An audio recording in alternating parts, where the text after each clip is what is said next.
Okay, we are here. We're alive.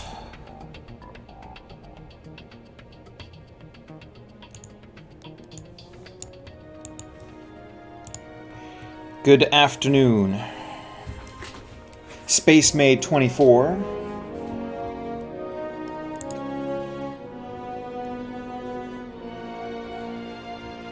Another name change.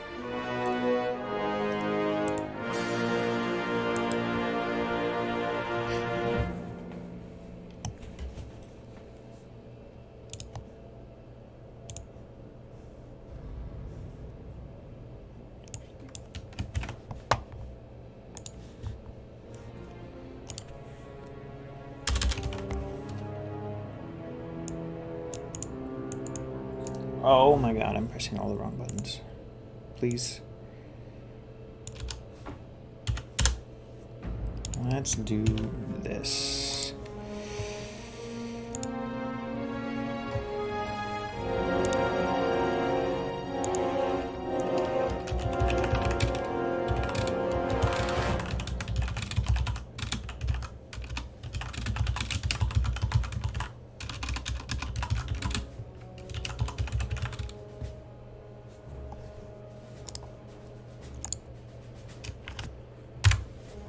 I need to make it this smaller. You come to here.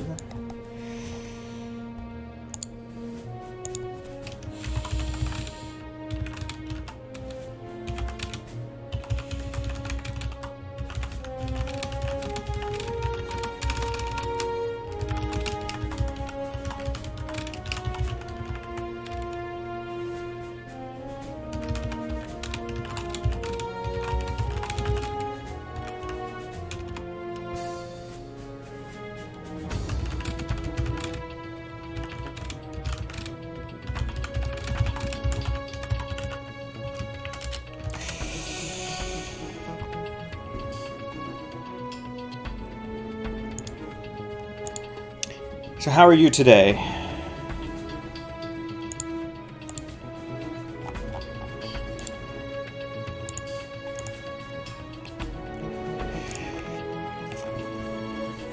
You're on first for once.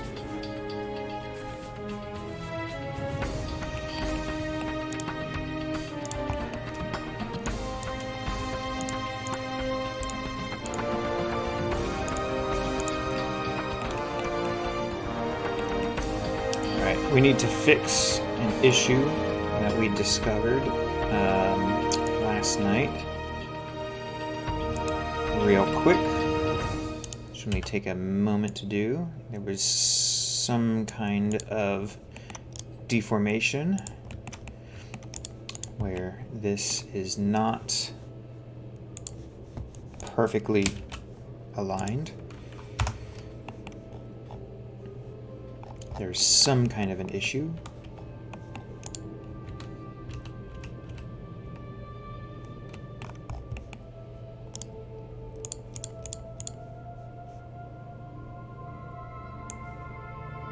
Alright. So we need to fix that really quick here. And I think, yeah, it's an issue with the bottom segment.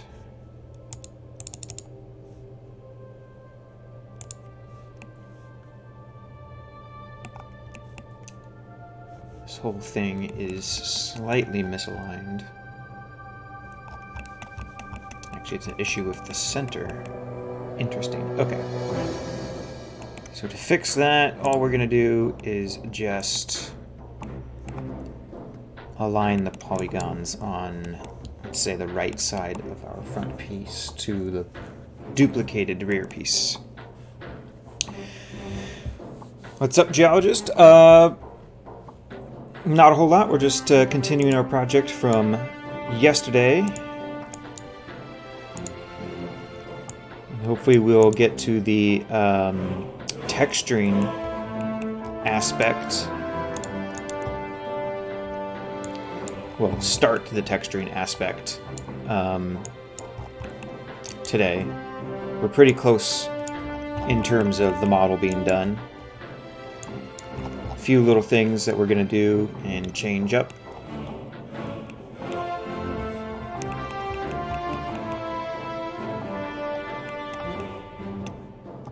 Okay, so now in theory, delete that. Let's check our work here. Lurk, hey, what's up, man? How's it going?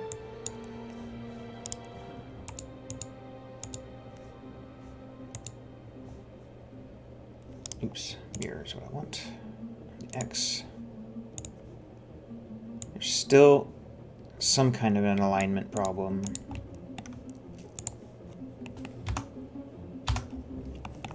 We could just apply a symmetry modifier, although we might be okay now.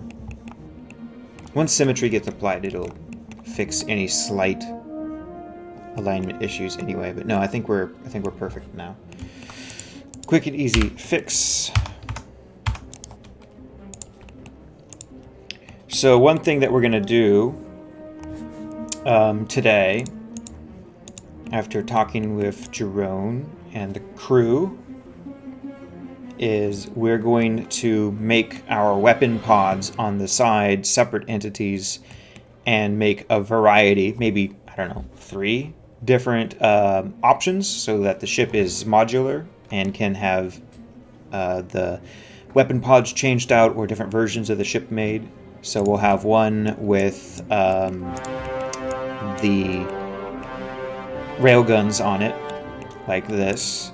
Then we'll probably make one that has a missile battery, and then maybe one with heavy ion cannons or torpedo launchers. Not sure yet, but that's the direction we're going to go in terms of the weapon pods.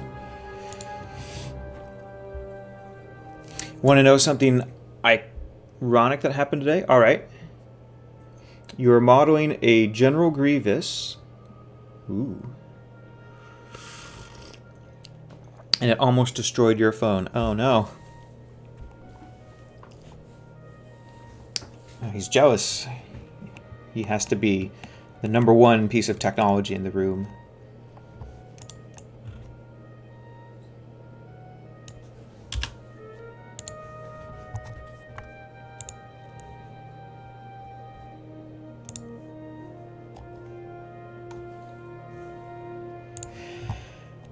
All right, let's, now that we got that fixed, let us finish working on the bottom detailing in this section that we were doing. So this needs to be realigned. Okay, and this as well, much better.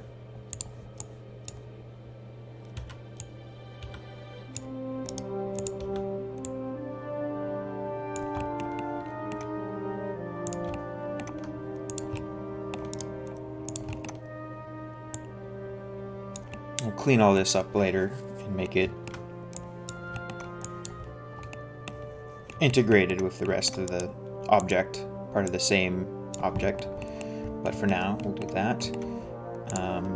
This, and this needs to be aligned like so. Let's go back into perspective.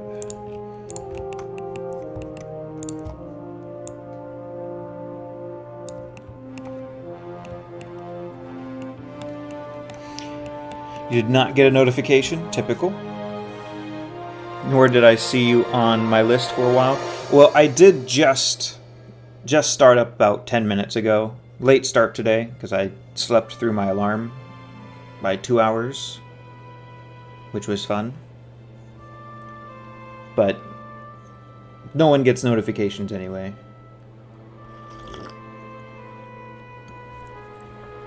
His feet are too powerful for your phone to handle? Uh-oh.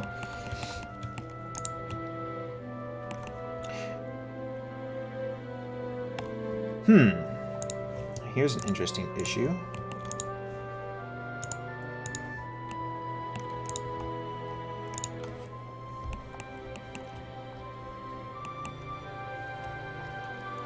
This is something that happens from time to time with 3DS. where it starts bleeding the edges through the geometry that are supposed to be hidden. 3DS has a lot of problems. Notably with the viewport. So we're just gonna do a quick little save here, and then we'll just import the file into a new instance and see if that fixes our problem. Which I hope it does, because I don't want to work like this. It's first world problems. My 3D application doesn't work right.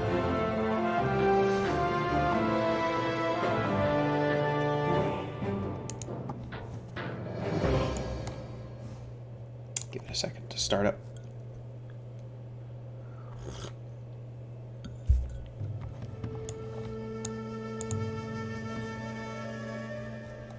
There we go. Well, let's go back to perspective. Okay, yeah, we're good. And we'll kill off that other one.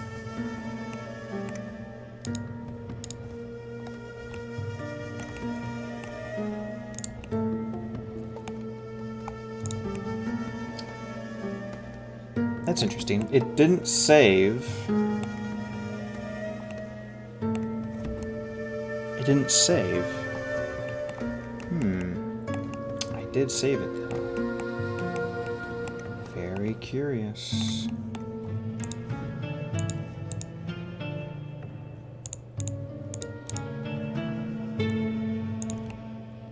I guess that whole instance was just fucked.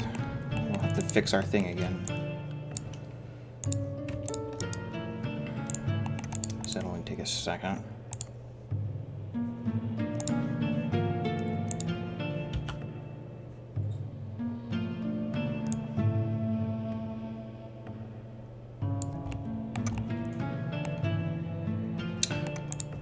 Oh, actually, you know what? I bet it did save it.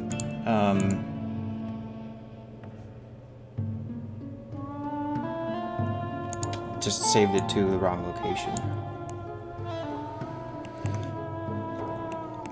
However, it's still got the fucked up viewport. That's great. Why can't things work right?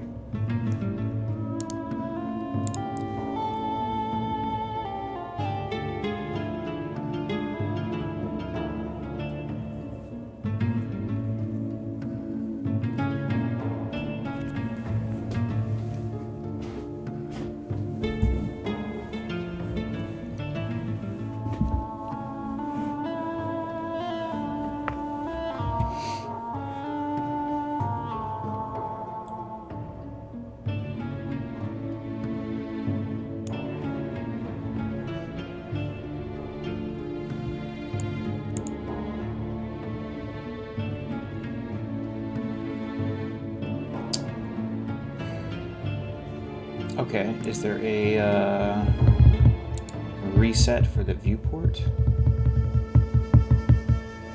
Hold on, let me try to fix this.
All the good things in life, there must be balance.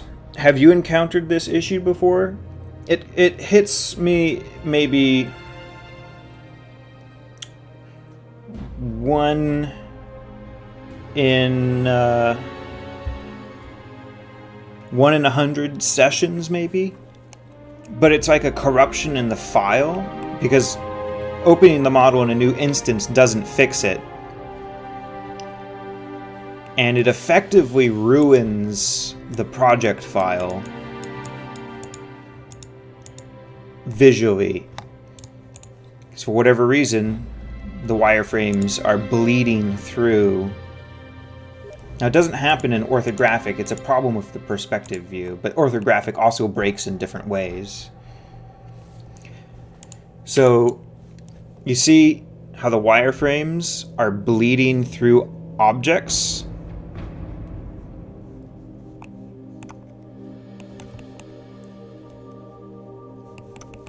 Like, for example, here you can see this wireframe line here bleeding through the top face, when in fact that edge is below. And there it is, it comes back. And it's doing that all over the place.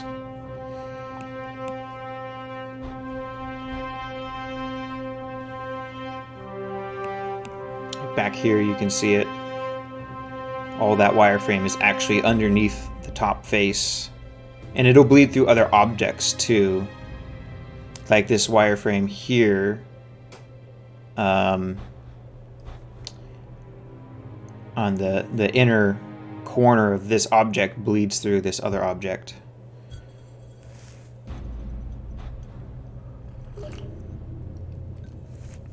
It's very peculiar. It doesn't happen very often, but every now and then the perspective view will break and then just start bleeding through all the wireframes. But it's not a wireframe mode. It's just like the graphics engine, the render engine stops working correctly.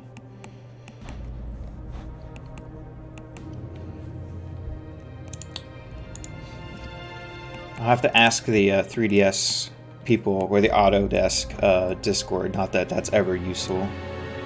I almost never get any questions answered there, but I can try. Pink as possible.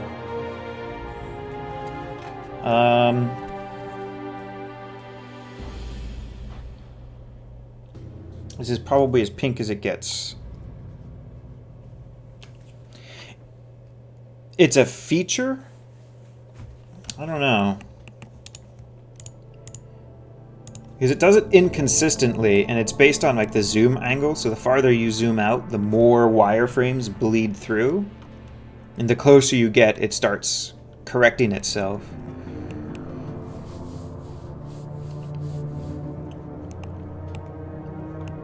But I need to install 2022, and that'll probably fix my issues. But if you find any traction on that, because every time I look it up and Google it, I don't get anything remotely. I don't think I've ever found another forum post with the same issue. So we'll work in orthographic for the time being. Orthographic view breaks half the time, and you can't select things, but... Okay, let's work on our engine a bit. Hopefully... You should install 22, yeah.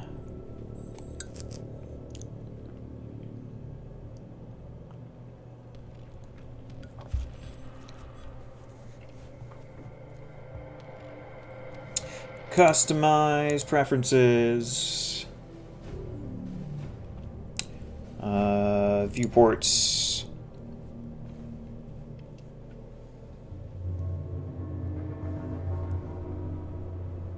Maybe it's that.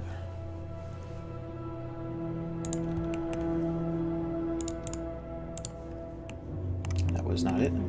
Let's try it.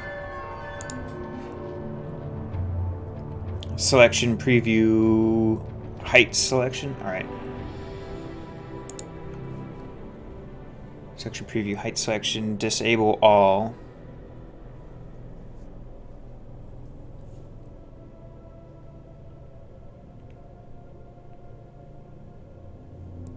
Let's try that.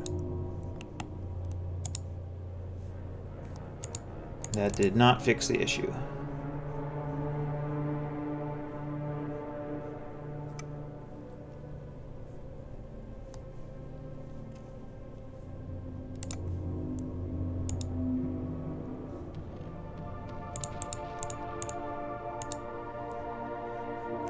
Nope.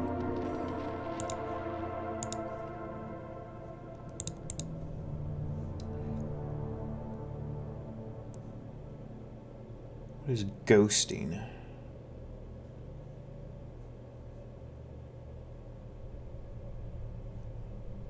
Attenuate lights. Draw links as lines. Display world access.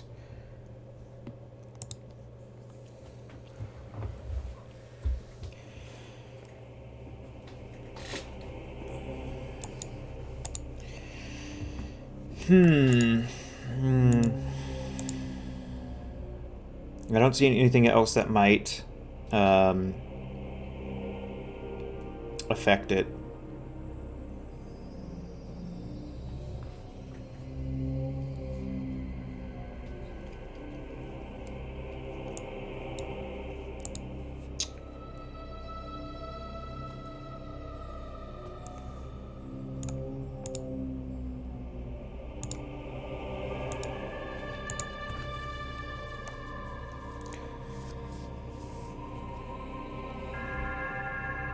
Right. It doesn't fix the problem, though.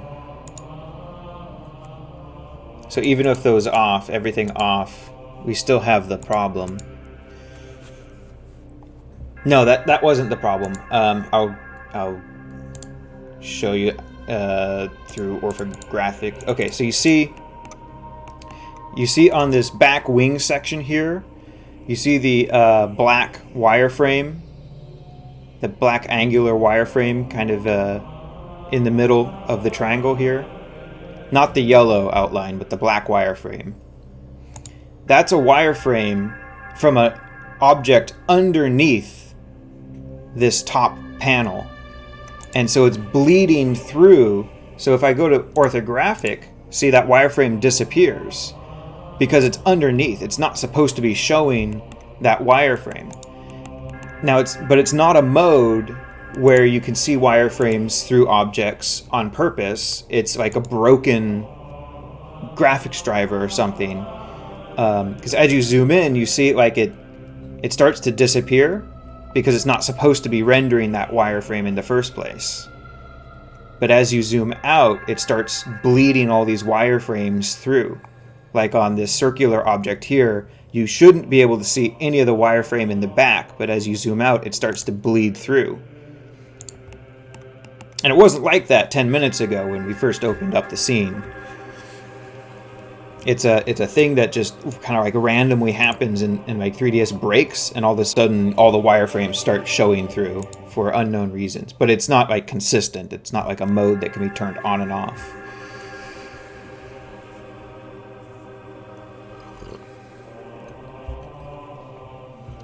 It shouldn't have any kind of bleed through at all. So like back on orthographic, which is working currently, there is no bleed through of wireframes through the faces of objects in front of them.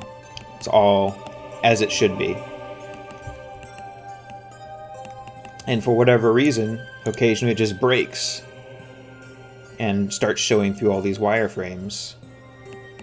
But not all of them. Like, it's not consistent. Like here, you can see on the edge of this, it's showing these wireframes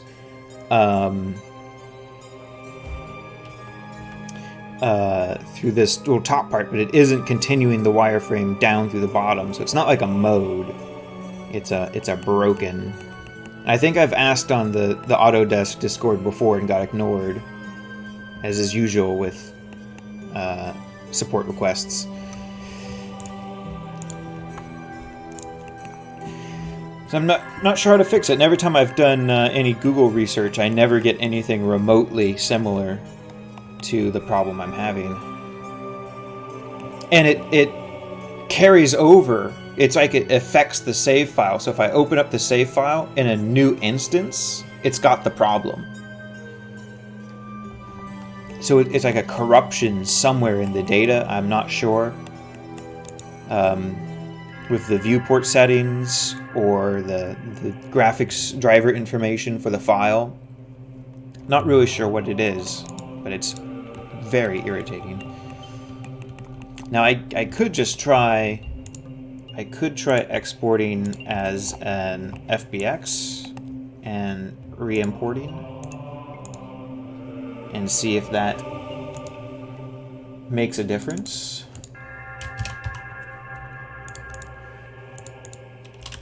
I don't know if they save that data.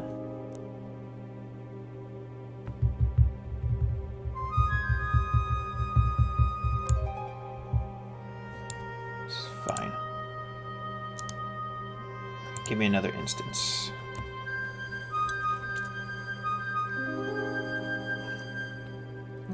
Proper dragon physics?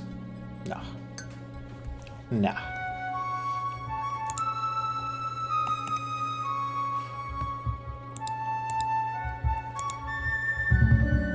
Give it a second to load.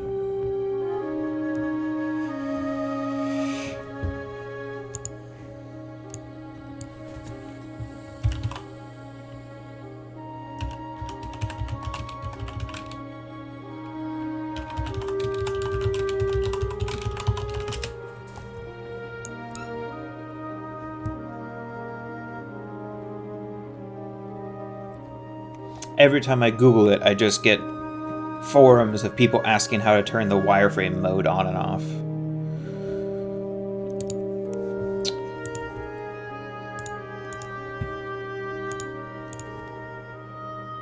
Alright, let's see if our FBX file carries over the corruption.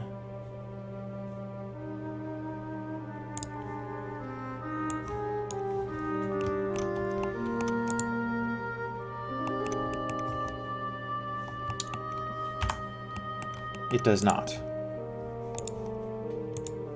Thank God.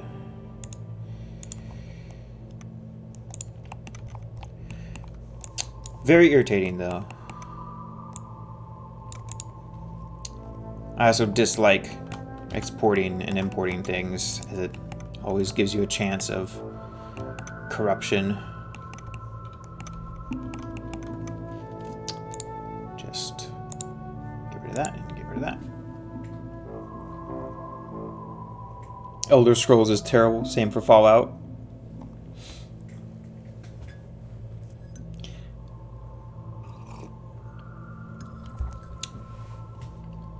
They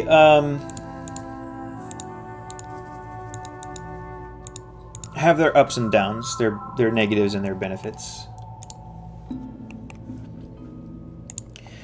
Okay, let's get some actual work done. So I think what we're going to do is we're going to flatten that just a tad bit, and then we're going to start giving ourselves some detail. So we're going to have, I think, a step down. Come out a little bit like so. That's fine. We'll do another ring here.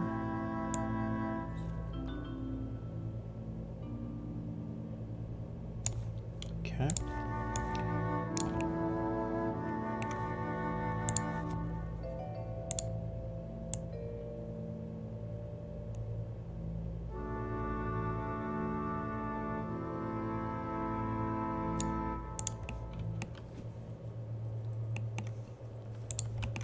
And then we're going to do another ring here.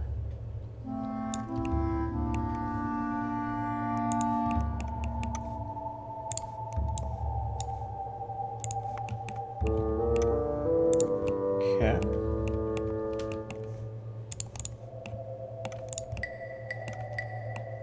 That's fine. And Then we're going to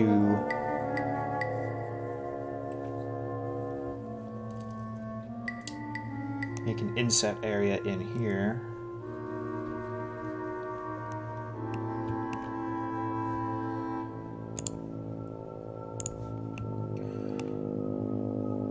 So we're going to grab this.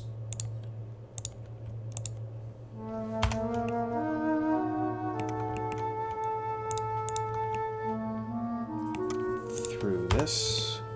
Yep.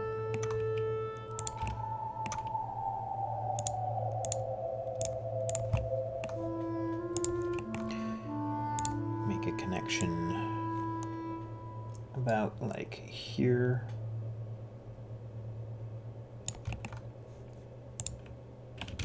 Actually, we're going to just double that up while we're here. Might actually be just right. No, we're going to make it a bit narrower. Like so.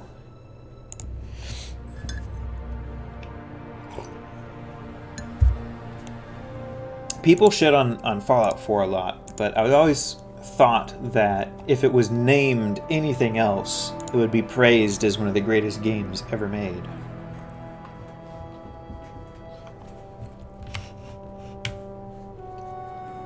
Not that it doesn't have problems, it does, but it's a vast and very impressive game in a lot of ways.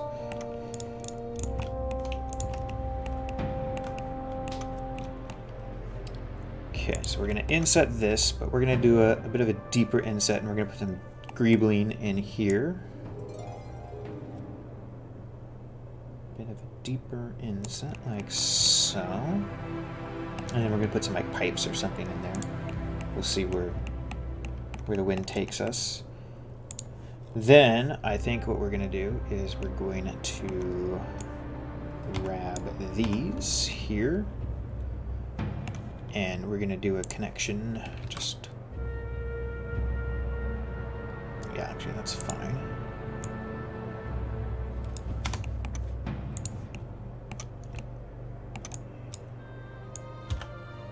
You'll go to here. You will go to here. So, Jerome, if you're still hanging around...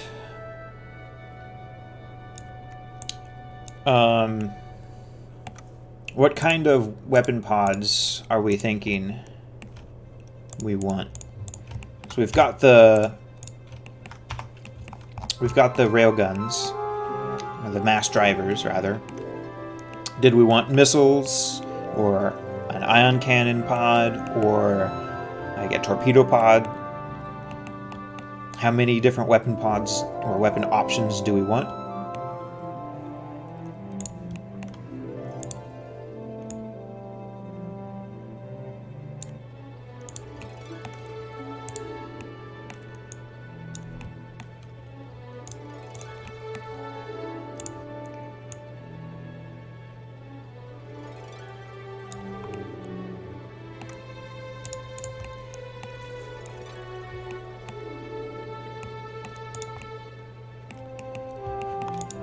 Alright, that's a bit more visual interest on our engine down there. We're gonna... Actually, I think what we're gonna do... You're thinking a large cannon, like on the Unfinished Vengeance, and or a torpedo pod? So how would the large cannon function differently from the mass drivers? Presumably, okay, so the mass drivers are going to shoot fast, and the large cannon will shoot slow. Would the large cannon be like a long-range siege weapon kind of a deal, long-range sniper? Whereas the fast-firing mass drivers are going to be better against like corvettes and smaller ships?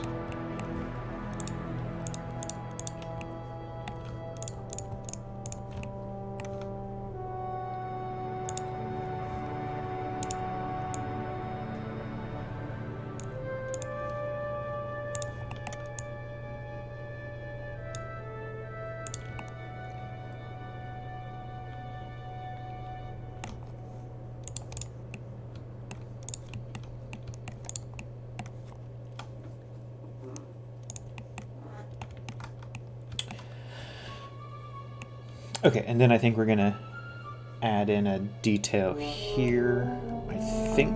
Or do I want it to come off of here? I think I want it to come off of here. Just a little something to help tie in the engine a bit. Nothing too fancy though.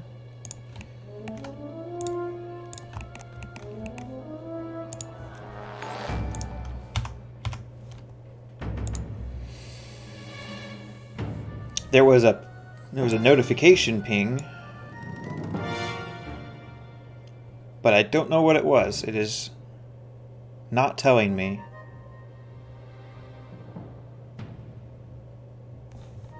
Well, thank you for whatever it was, whoever did a thing. You hosted me? Okay. I didn't see anything come up.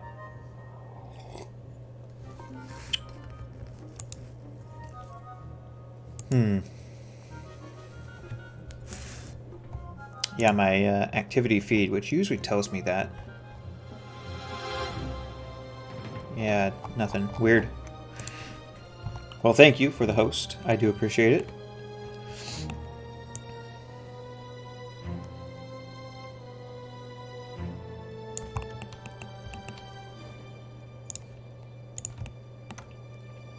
Hopefully we'll get to the fun, artsy-fartsy texturing stuff today. We got a bit of a late start, so I only have a couple more hours before I need to go and think about what I'm doing with dinner. I also need to go and take care of a couple of chores before it gets dark. It doesn't matter if it's dark or not, but before it gets too late.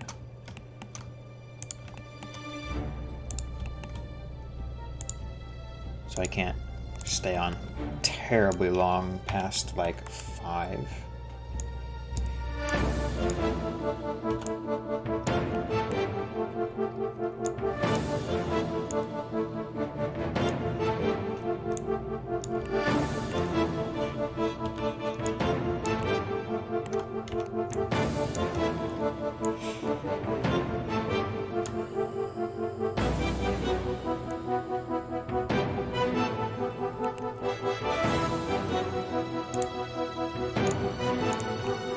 So we might only get the modeling done, yeah, because we're gonna still need to clean things up. We'll get to the texturing tomorrow. Maybe I'll work a bit on it after I'm done with the stream, because it is a time-sensitive endeavor to a degree.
Okay.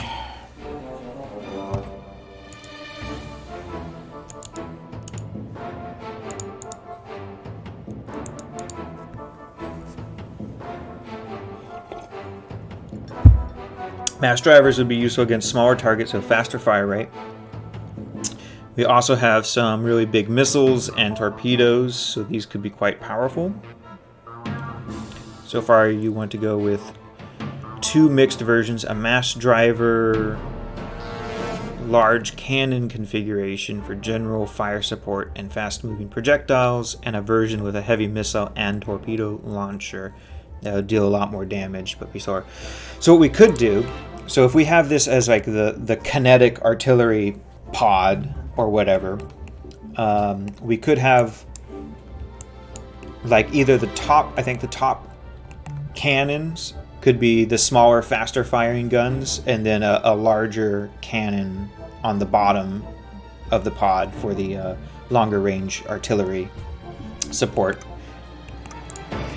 But yeah, the way I've designed it, these are really easy to just replace with something else.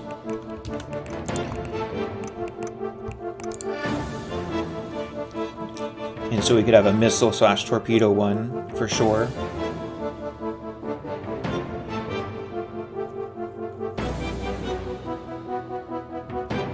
And the missile torpedo can just be the same model. So here's an idea.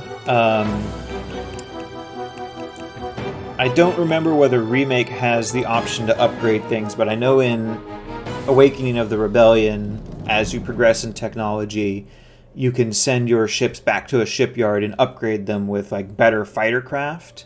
Is there a way to use that same code, that same kind of system where you can take a ship like the Vengeance, go to a shipyard, and then it gives you options to change its configuration? So they're like modular ships. So you build 2 or 3 of them of whatever, their standard loadout. And then if you have like an upgrade dock structure or whatever, it gives you 2 or 3 options, and you can just upgrade or change the loadout on them as you want. Cost a little bit of cash to do so. But instead of being like an upgrade, it's just a change to its weapon load. But using a similar kind of interface and system to what the fighter upgrade does.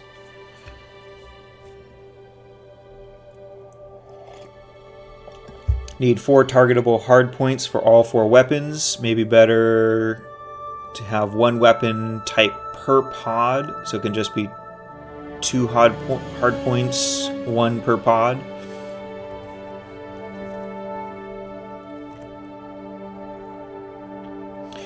It would require a bit of code, but it could be done. I think it'd be really neat. But I mean, as it is with crunch time, you know, it's like something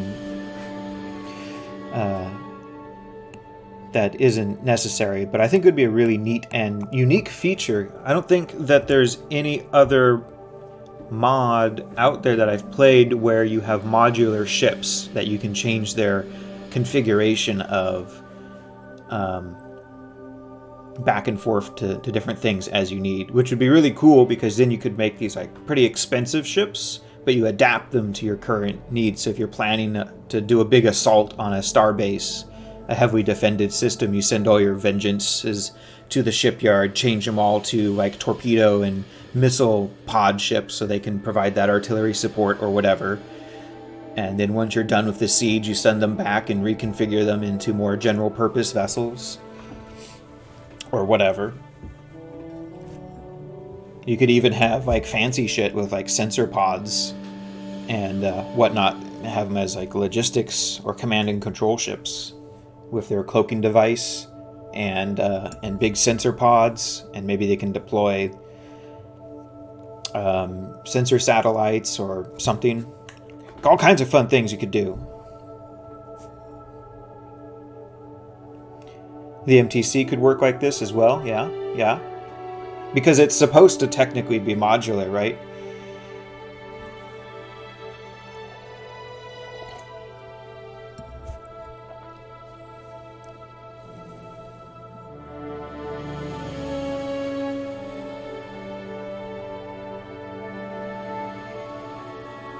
It would be neat.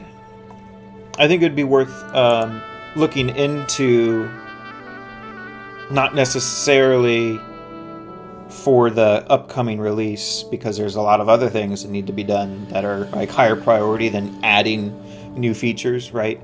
But as far as investigating it to see if it's viable and how much work it would do, I think it would be a really unique thing to have. Plus, it would give a lot of flavor to a vanilla ship, right?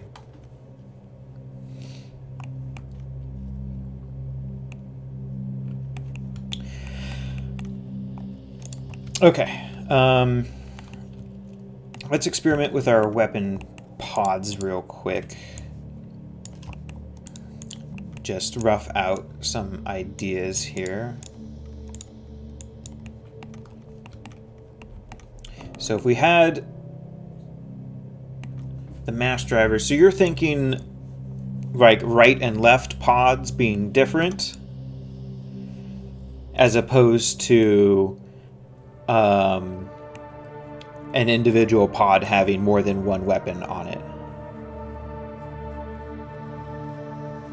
Because I know you mentioned doing something kind of similar to the Vengeance, where there's a different weapon on the right and left side. Although, to be truthful, that gives me cancer. The imbalance. When things are stacked vertically, it's fine. Like the original, the Aggressor, where it had the two different weapons, but they were stacked vertically. Weapons that are asymmetrical on a symmetrical ship, but they're asymmetrical on the horizontal plane, I despise it. I like the idea of having multiple weapon types, but it'll hurt my mind, my sensibilities.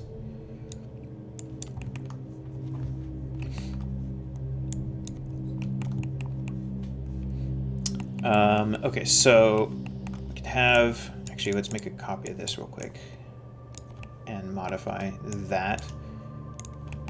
And let's whip up a quick and dirty, like longer range railgun kind of a thing, which means that we could probably get away with making the repeating mass driver a little shorter, just to help. And then the longer range gun will make longer.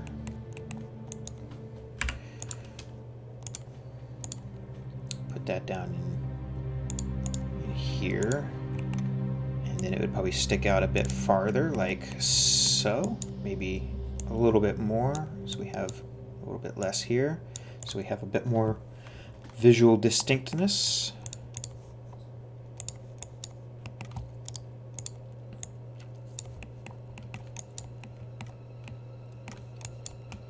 So we'd have could have something kind of like that. That was my original thought with dual weapons per pod. As long as it's still all right, if you think it'll be better than the other way to go with that one, as long as it still looks a little modular, so switching out of the weapons makes visual sense. Yeah, it would. So, for instance, if we're on the same page, let me get rid of this one. It's an old version. So, if we're on the same page, you would have a version of the ship that would have I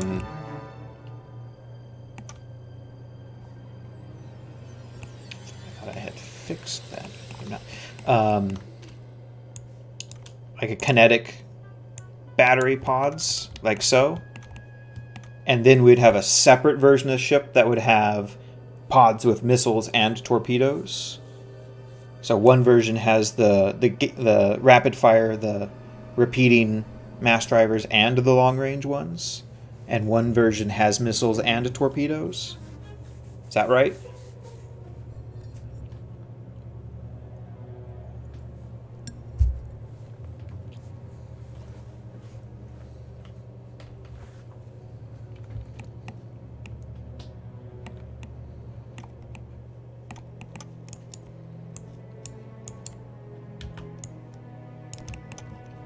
So then we would have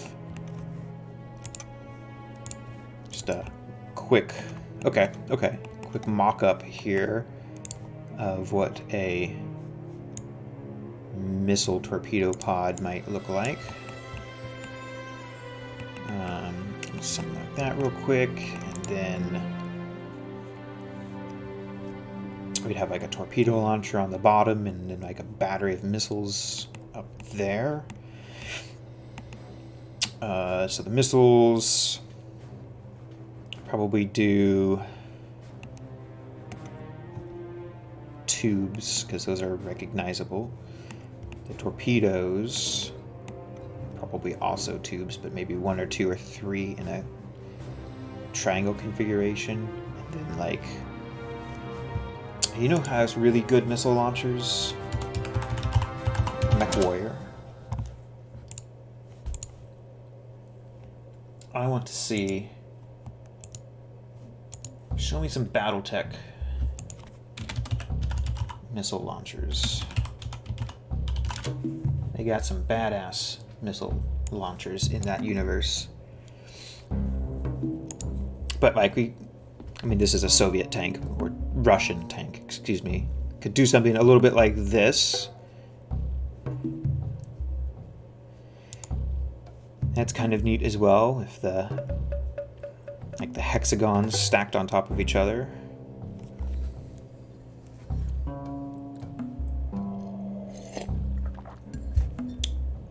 For game design, you thought it might be better if both sides are clearly distinct so players can target each weapon easier.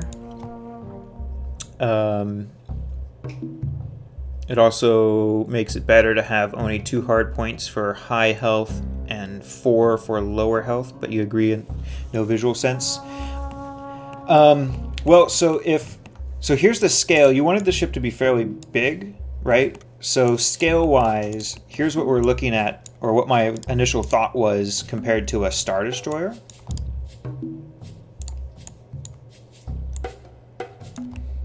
So in theory, if you have a hard point for, or only 2 hard points on here, 1 for the top and 1 for the bottom, they should be pretty distinct.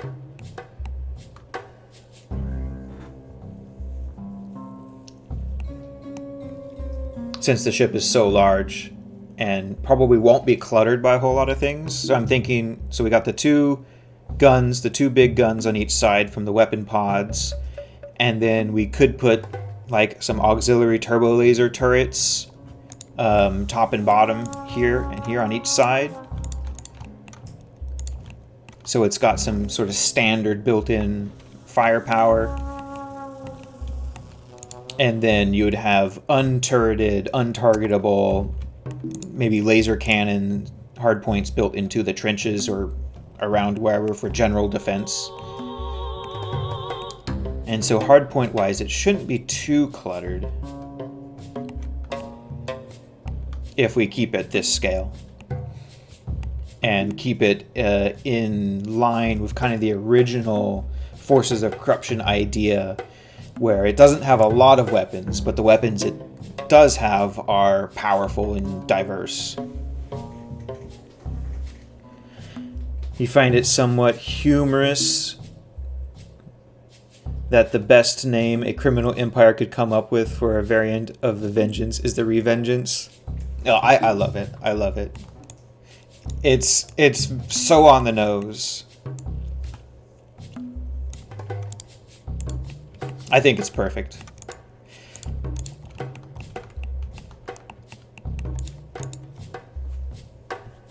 And welcome.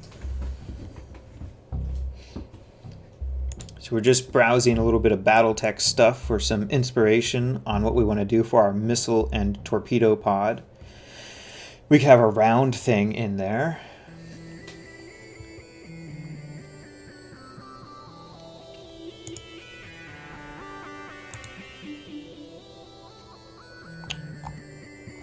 We don't want to go too crazy with it, too complex or anything. Like, I don't want doors or any of that kind of stuff. So I'm thinking probably just keeping it pretty simple, like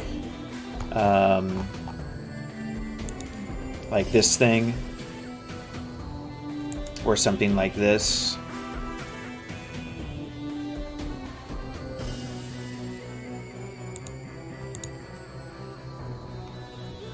True, scale is large enough to support the hardpoints. I think so. I think it'll be fine. You know, if we don't like over clutter it with a lot of stuff as well. I'm not sure how many guns in total you want to put on here. But if these are pretty large guns. If we maintain the relative same scale as the original Forces of Corruption design, with the ship being as large as it is compared to a Star Destroyer, the guns on the weapon pods are absolutely ginormous. They're massive. I mean, compared to a Corvette, just like the barrel is longer than a Corvette. So these, in theory, at least as far as visual communication goes, these guns should pack a tremendous punch. They should be really powerful for their size. Therefore, to keep the ship balanced, it'll have fewer auxiliary guns from its main armament, thus reducing the amount of hardpoint clutter down to just the important things.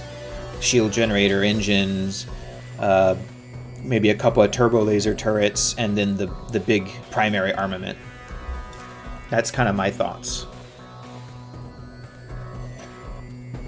Warhammer has some awesome weapons on their Titans. Yes, they very much do. And I like the Warhammer's Gothic look. I don't know if it's appropriate, but let me see here. Warhammer Titan. Show me.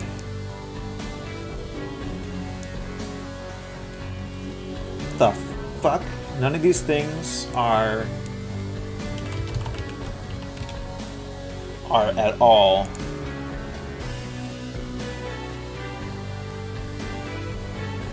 There was some weird stuff in that Google search. Holy crap. Yeah, like we've got this kind of thing. We could have. That's what I was thinking for the torpedoes. Was a cluster, a triangular formation of 3 larger tubes for the torpedoes, and then the missiles would be a larger array, like this.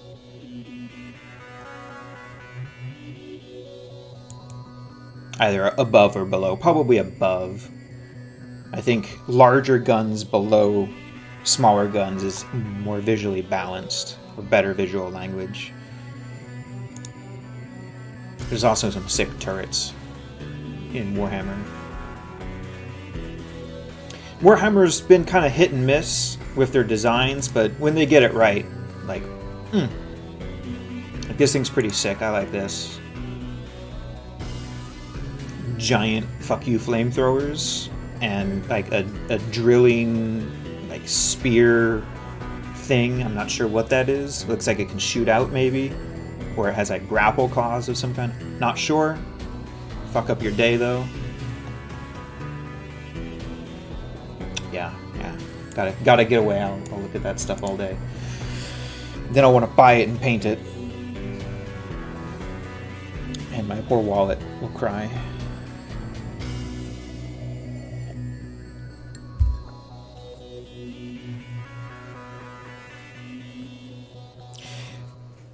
Yeah, I mean, of course not all weapons are equal, right?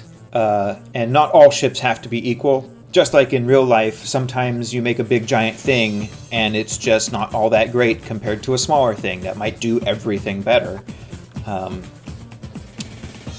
But I think game players tend to expect things to perform how they look visually.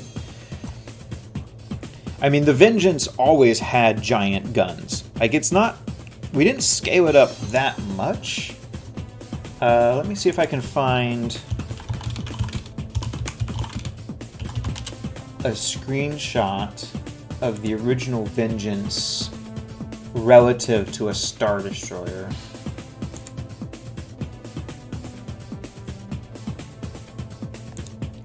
Here's a screenshot of it relative to a Cadalby, and a Cadalby is what, about the size of a Star Destroyer?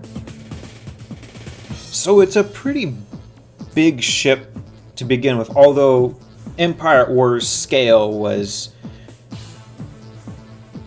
pretty sus to begin with, as nothing was really the right scale relative to each other. But they did create a custom ship with the Vengeance, so the assumption there, at least from my part, is that the Vengeance is scaled correctly, since they made it specifically to be that scale, as opposed to, say, taking a Corellian Corvette and scaling it up so it's visually readable with the way they balance their ships.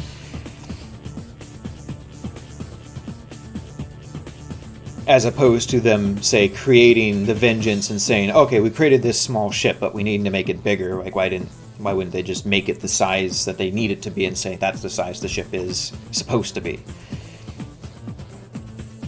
But, yes. Now,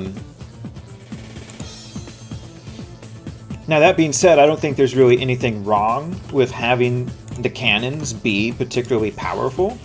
You know, the ship doesn't carry shields, although I don't know if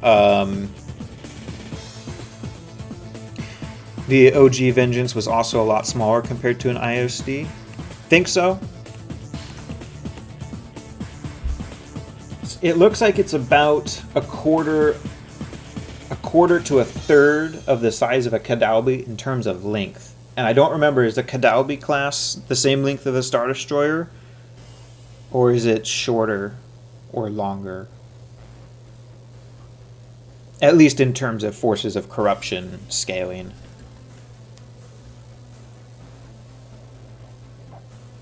I mean, even if we made the Vengeance small, like let's say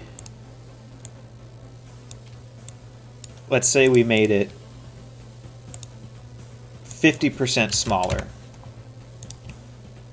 So now it's a pretty small ship. It's like it's really like a frigate, or you know, it's not that much bigger than a Corvette. Its guns are still gigantic.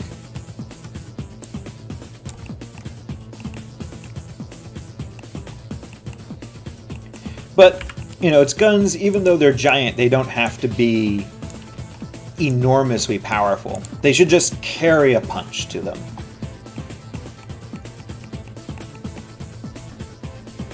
They could also have like a high spin up cycle or spin down cycle or reset. So they fire and they do a shit ton of damage as you'd expect them to do. They just rip apart something. But then they have a long cooldown. Like a 30-second cooldown between firing cycles or something. So yeah, you're killing whatever you're shooting at when you shoot, but you're shooting inoften. And that way the guns pack the punch that they look like they're supposed to have, but as far as DPS goes, they aren't off the chart.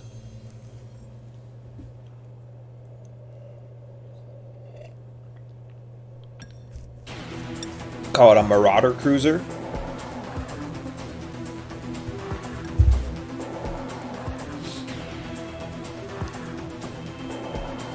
There's other things we could do too. For instance,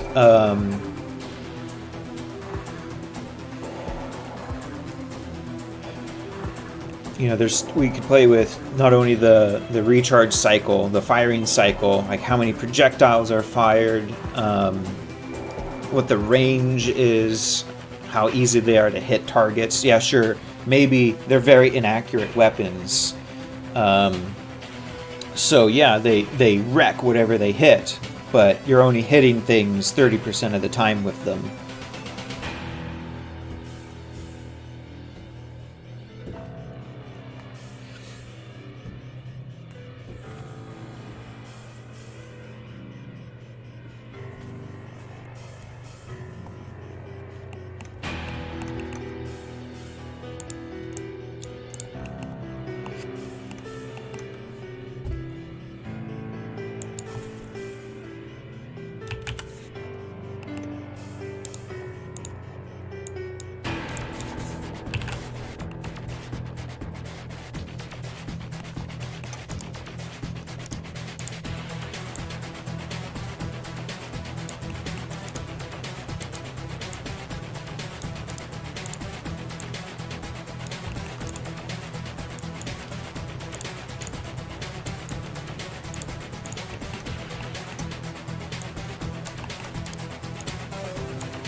No. Let's do that.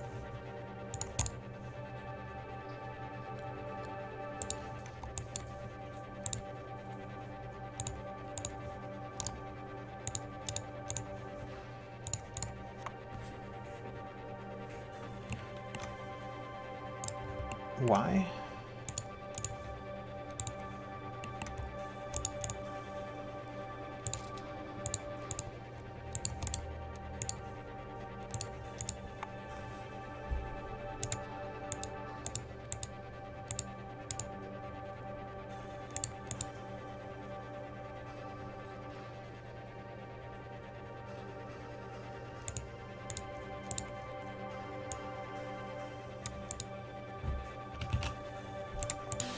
Your pivot is also not centered.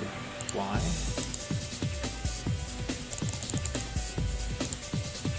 What's wrong with this object?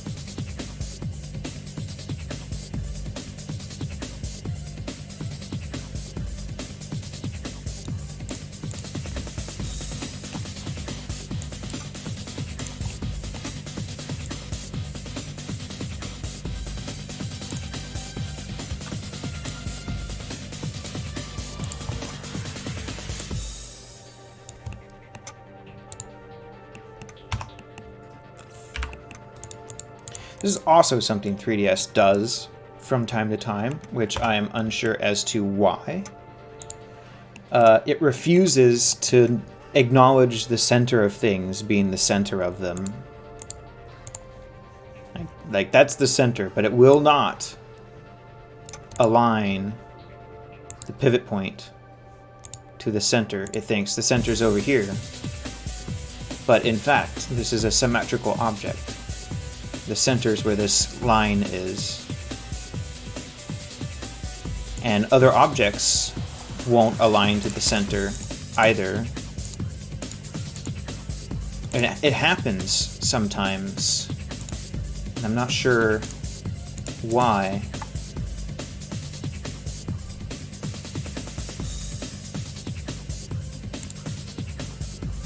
I mean, since I fixed the pivot point, I can align to that. But like, yeah, sometimes it just doesn't understand that the center of the object is the center, and it thinks it's off somewhere else. Don't know what causes that.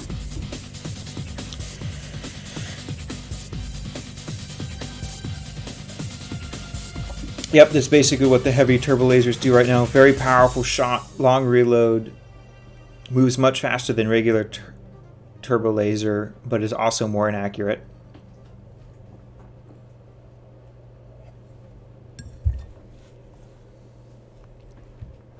Do you have the mass drivers still penetrating shields?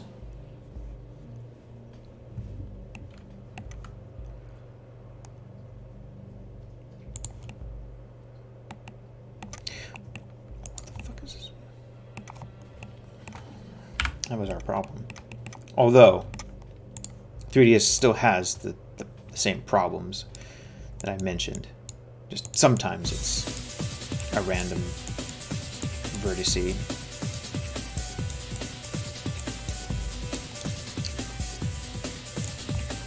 Because of course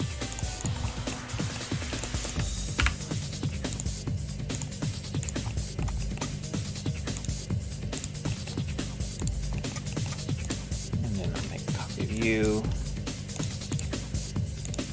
and then let's do a little bit of a boolean here.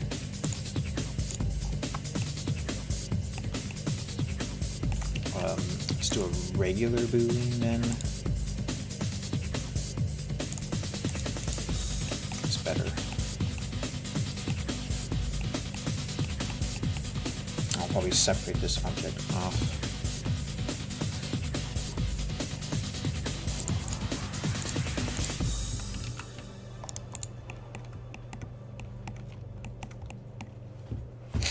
This is just a placeholder test. But, and then torpedoes down at the bottom, which we would build up into its own kind of separate thing. Kind of like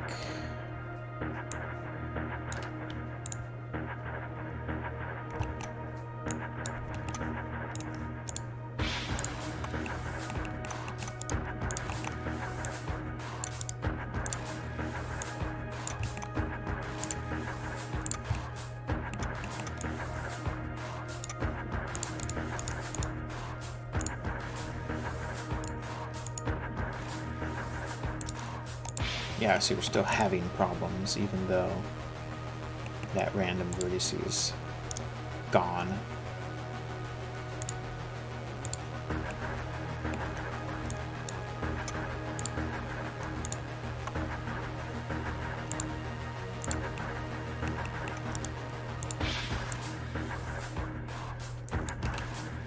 This is all fucked up too.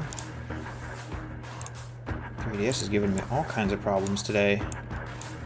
And see, that's not normal either. That's not supposed to happen. In fact, that never happens. What the fuck?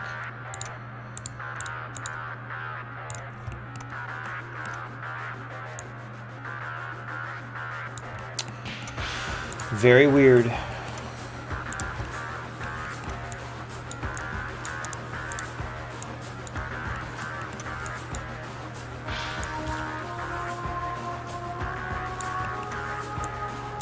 And even though I supposedly centered that, it's still like putting it off when the vertices are selected. Very strange.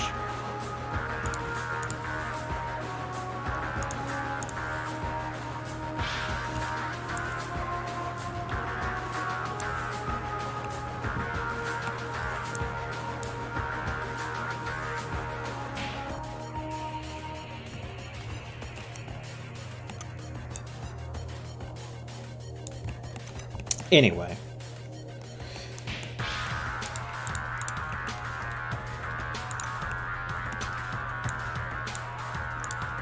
And then the torpedoes, to make them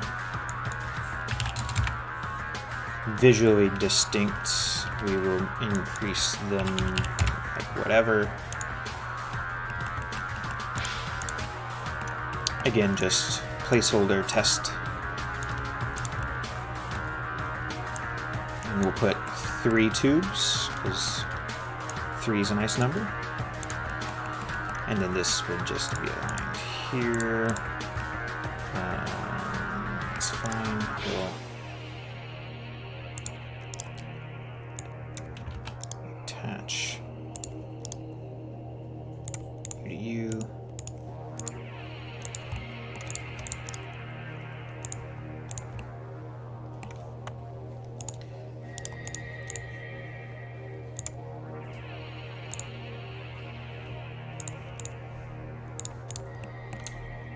Something vaguely like that.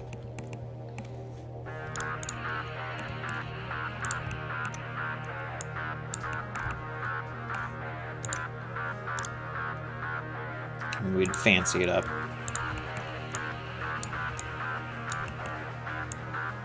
But so we'd have our gun pod, and then we'd have a missile slash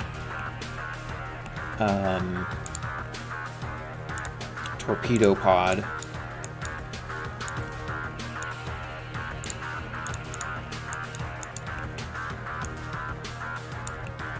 Vaguely in that genre.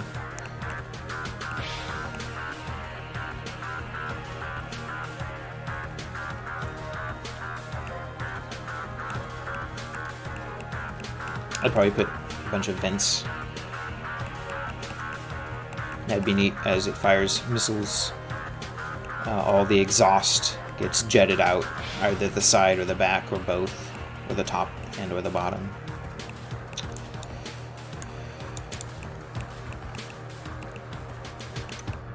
Okay, let's continue. I'll be right back.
It's muted. I'm back.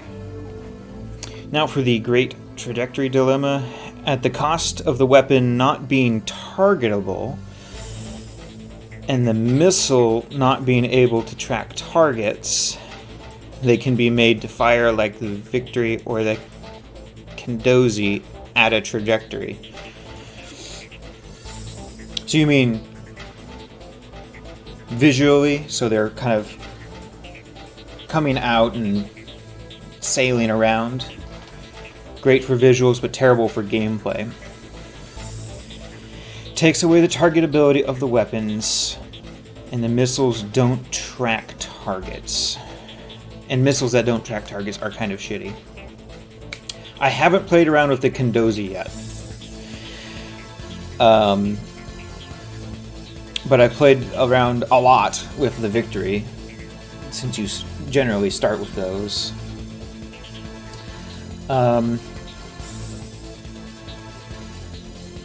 The missiles seem to work pretty good on them.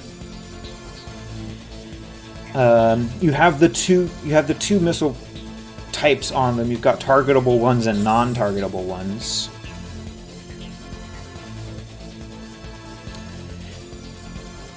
And that works pretty well. It allows the Victory to kind of stand out as always being a threat with its missiles that can't be destroyed until the ship's gone, which is nice, although it's not necessarily the most realistic thing.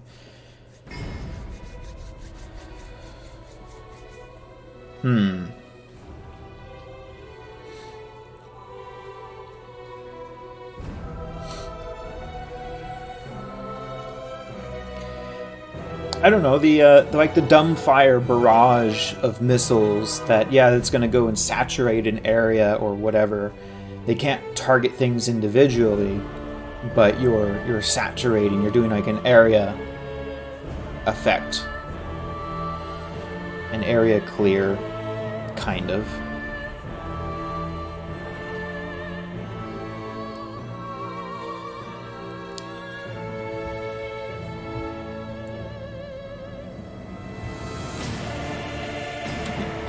I don't know, so you said that Kendozi has one. How difficult are Kendozis to get? And does the consortium, or rather, does the Underworld need an AoE weapon earlier in their unit roster?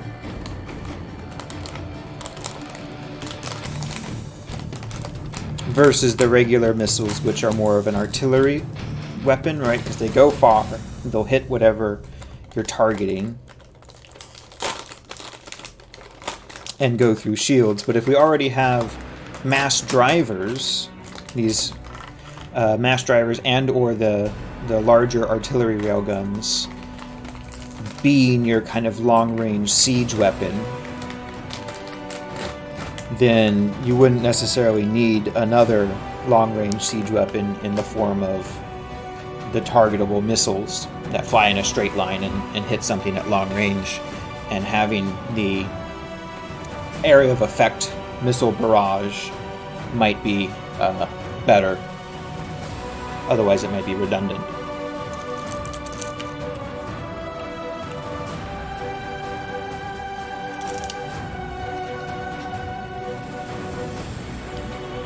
Need my phone. Run that again.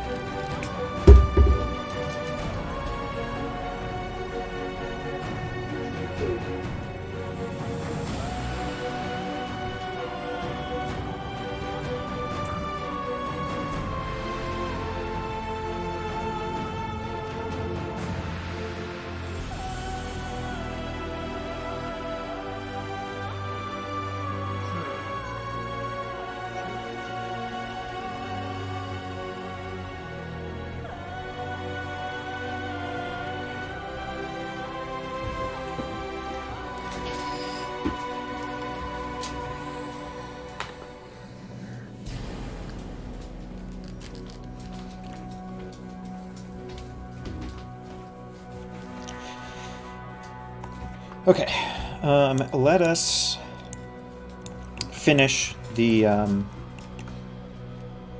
greebling / detailing in the central hall area as our next thing. What do we want to do? Not sure. Let's just start throwing in some shapes and see where we go. Actually, this might be a nice shape to start with.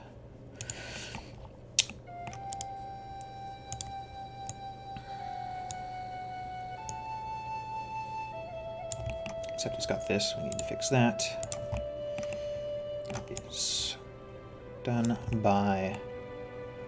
Actually, I might not need to. Just do this one side.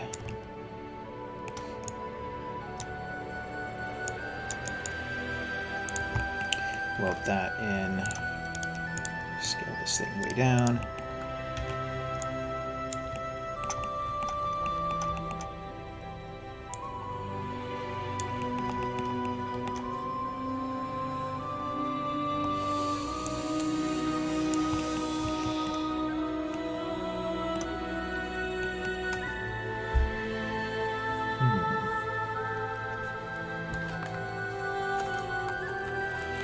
That's another problem with such powerful weapons being untargetable. That's true.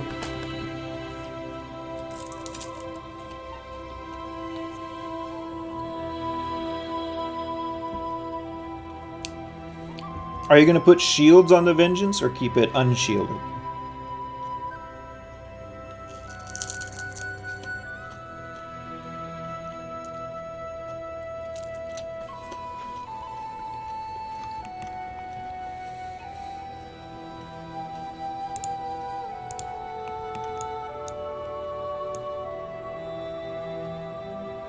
Have at least a light shield? Okay. Does it retain its cloaking device?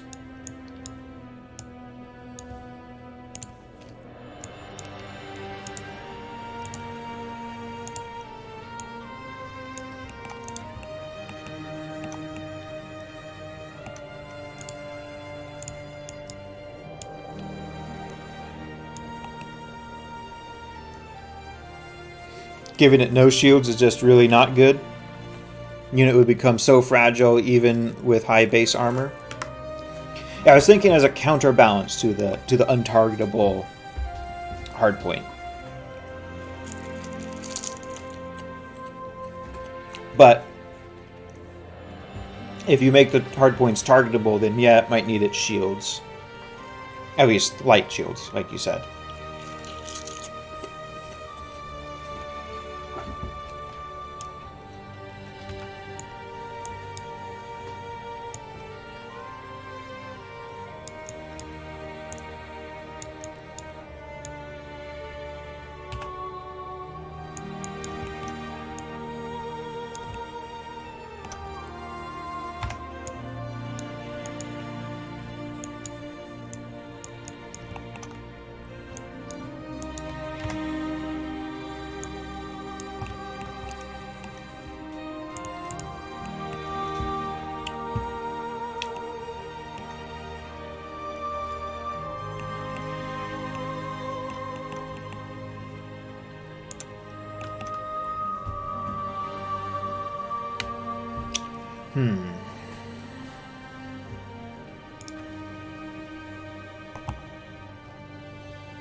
Cloaking's a difficult one to balance.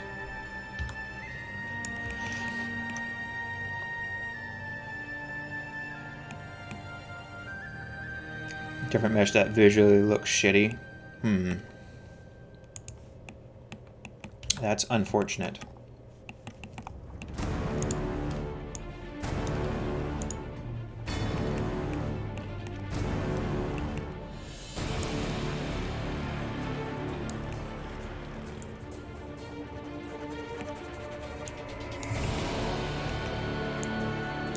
Alright, here's what we're going to do. We're going to take a section of this, like this section here,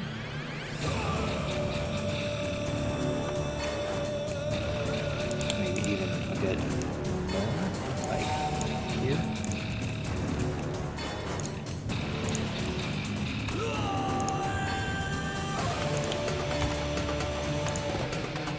That's perfect. And then we're going to extrude this even more. Get nice and deep.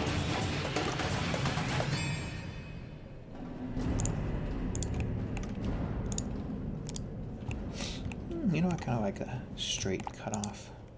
Okay.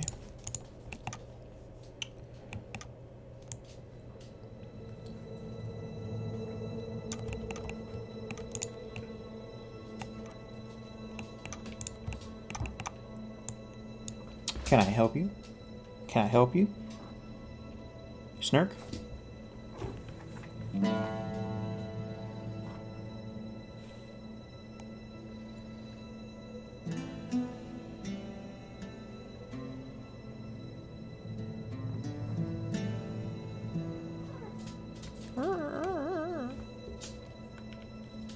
Don't strangle yourself.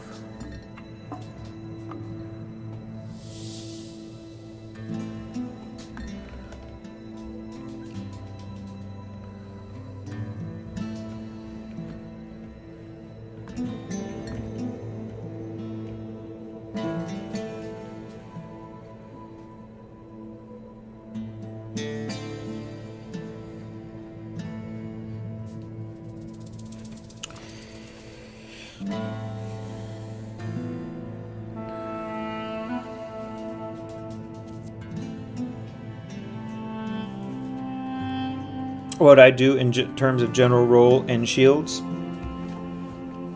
etc.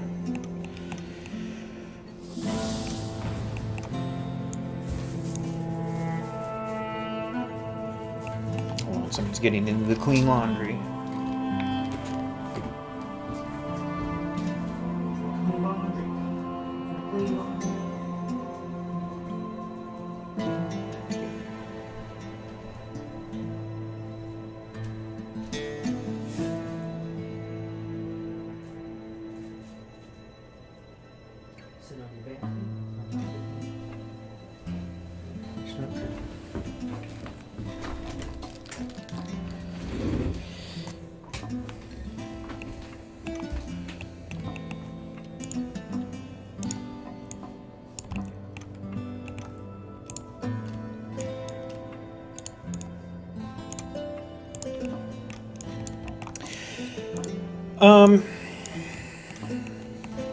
I like the direction that we're going. I like the idea of the modular weapon systems.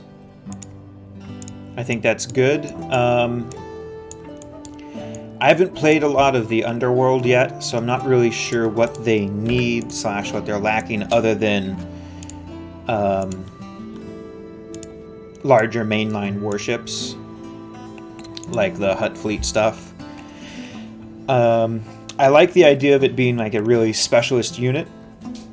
It's a very odd shape, and that lends itself well to performing a specialist role. I like the balance between having a couple of primary main weapons that are quite powerful, and then some sort of medium auxiliary armament, but in a smaller size, so like 2 or 3 dual turbo laser batteries. I was thinking if we hadn't gone with the modular weapon system idea, or if we don't, it should also have maybe a concussion missile launcher in addition to its kinetic armament.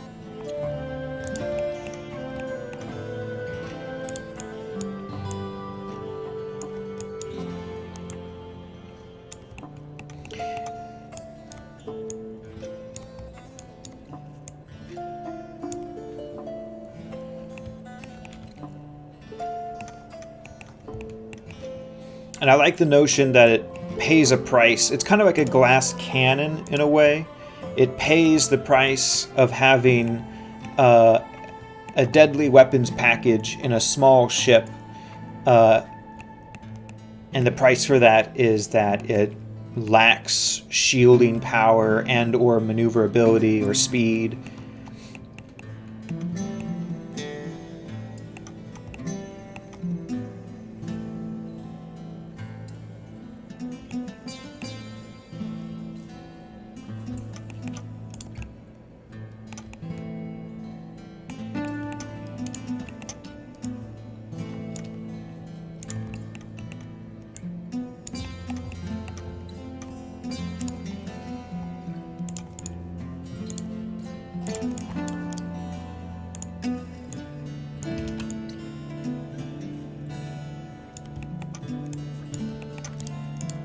In the base game, she performed a very specialist kind of a role as well.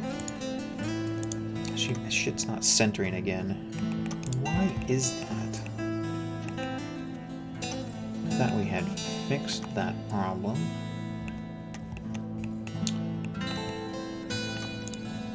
Thought we had fixed you.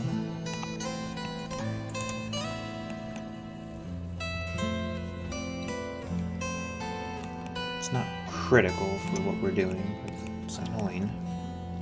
I could just perform a symmetry. That'd fix it real quick.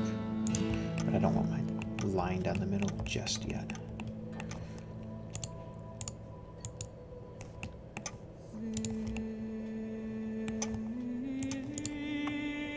Oh, it's because I had a pivot point. My own damn fault. Technical difficulties, please ignore.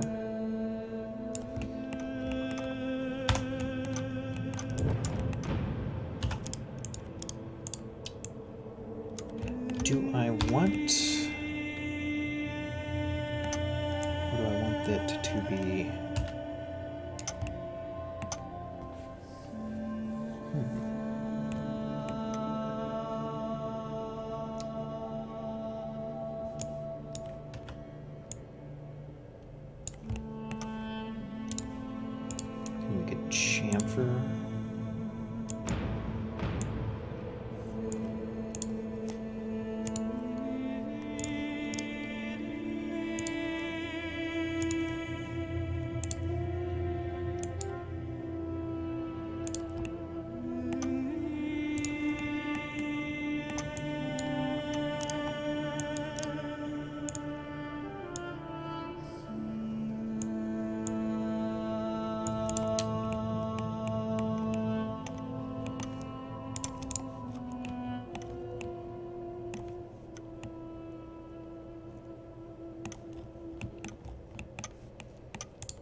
Then let's find us some pipes.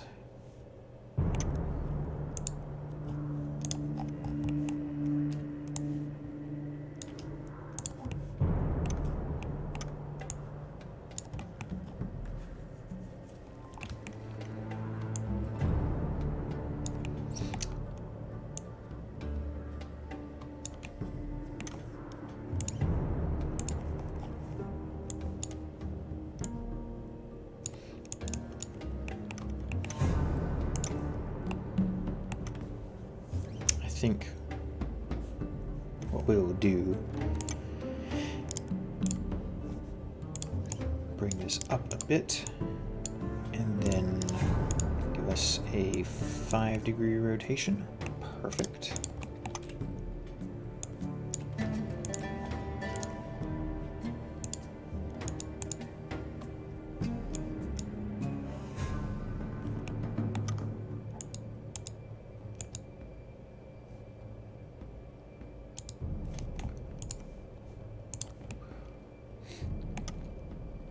Don't be an idiot like me, and things will work better.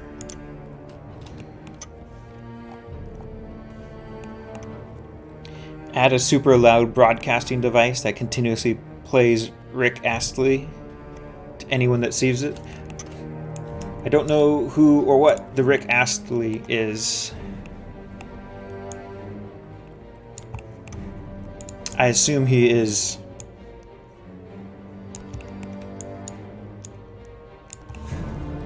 annoying to listen to. Is he like a TV personality or something?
Go in and up.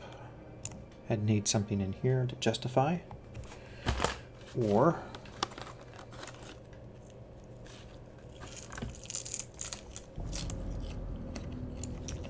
I could go out and up.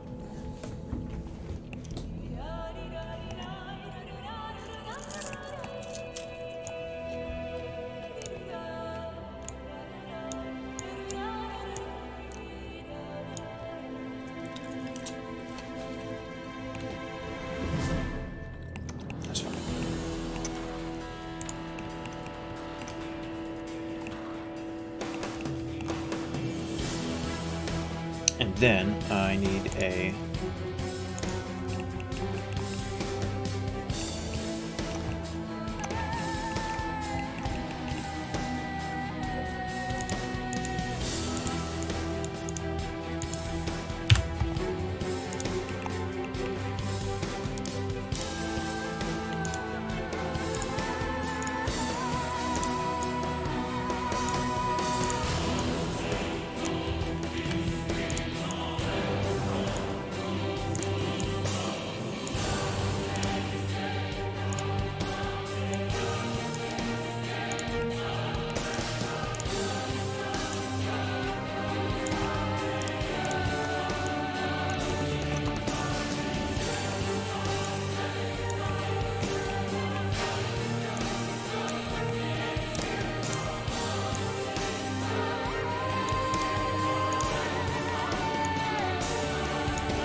Not trying to go too overboard on the detailing. We'll get a lot out of the texture. Sometimes less is more. If your geometry is too busy, sometimes your texture work can get kind of muddy and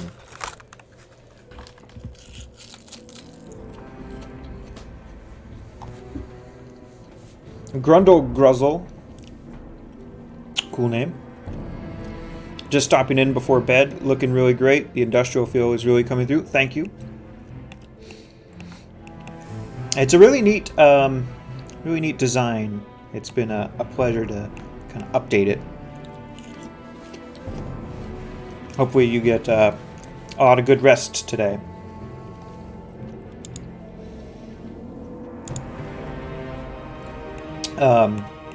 We'll probably get pretty close to finishing the model today. I got kind of a late start, so we'll see. I might end up getting to the texturing tomorrow. But this is what we're going to work on until it's done for the next couple of days or 3. We'll see how it goes.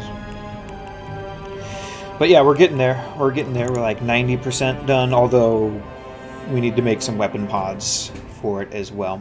Some additional weapon pods, and there's some more greebling that needs to be done. But yeah, we're getting pretty close. Getting pretty close. I need to finish the engine. Let's do that real quick. Do I like this?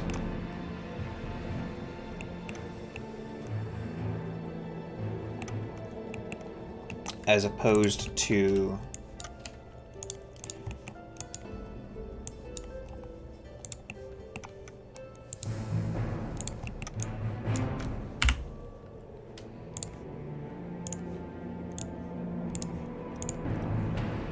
something a little bit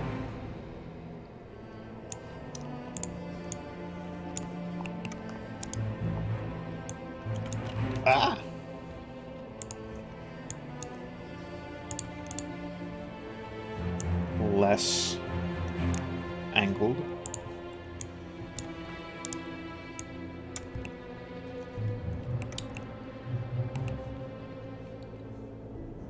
We're making the ship overall a little bit less angular. It's a very angular design, very, as Grundle said, industrial. Lots of hard edges. And it's a little less streamlined than the original version in terms of at least the wings. And having this engine like this, I think, vibes with that. We have a little bit of a slant, but I think we're good. I think that's good. I like that. Okay, and then I want a connection point or some kind of infrastructure where these pylons connect.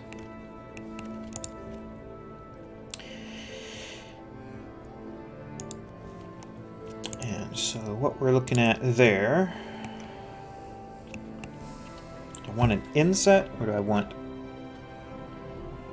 something larger?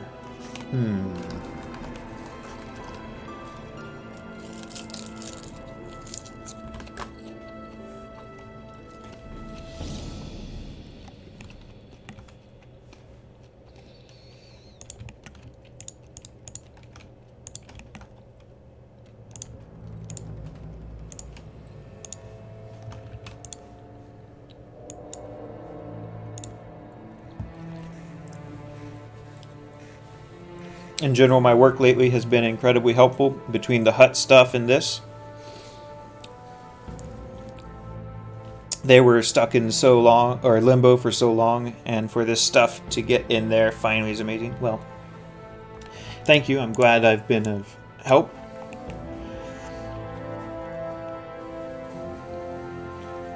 You're like single-handedly making the underworld so much more well-rounded.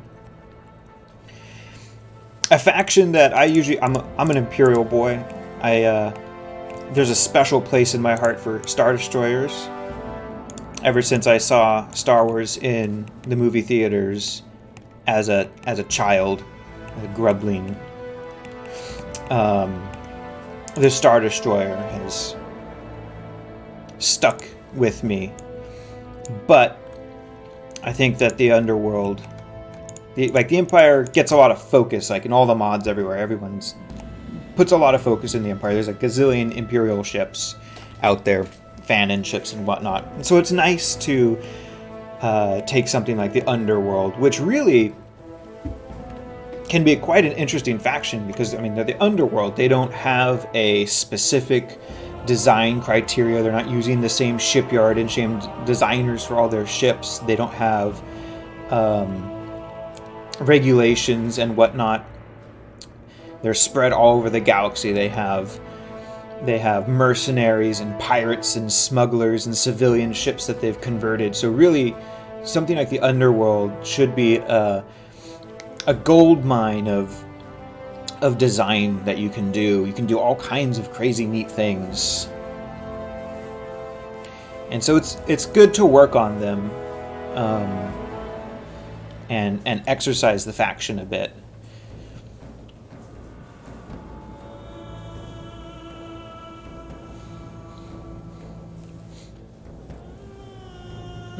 And it really gives the Underworld the ability to have really unique stuff. Like the Imperials, a lot of their ships, like half or more of their ships are triangles, which granted, you know, the Star Destroyer look is really good. It's really powerful. It's very visually striking. It's perfect visual language for what the Empire is.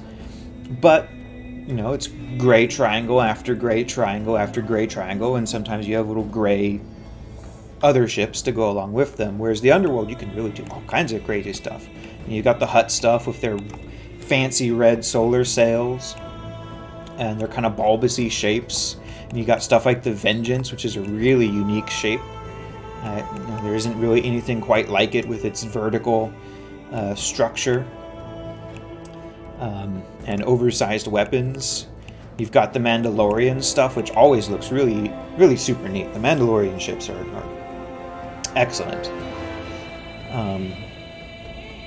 Plus, you can pull from really almost anything in the Star Wars metasphere can be justified as an Underworld ship. Any civilian vessel or smaller warships, easily acquirable. You know, they could steal it, they can purchase it, they can get it from scrapyards or service an abandoned ship and bring it up to spec, modify it. And you can give them cool paint jobs and put like pirate stripes on them and stuff that, you know, another faction wouldn't want. And the Empire probably is pretty strict about livery on their ships. You know, maybe the flagships of really high up officers may be allowed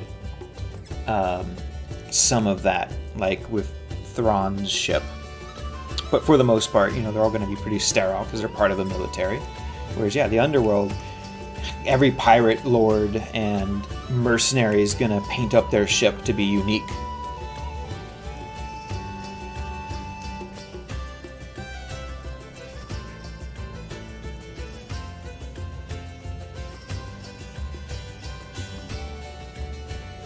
Yeah, exactly.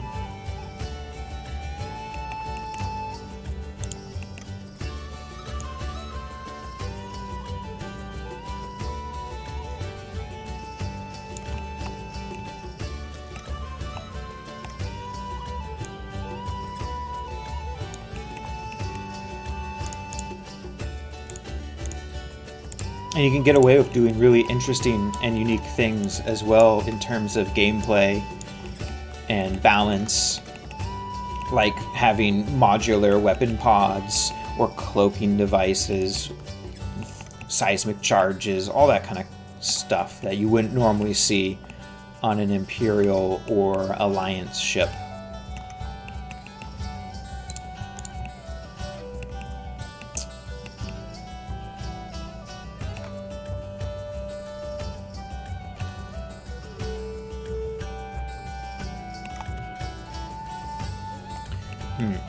Not convinced. Maybe if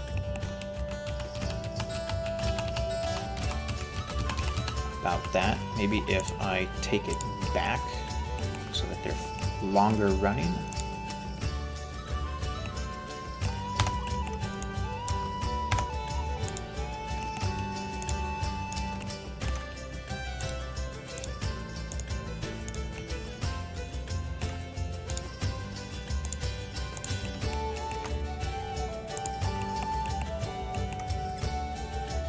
And then took them back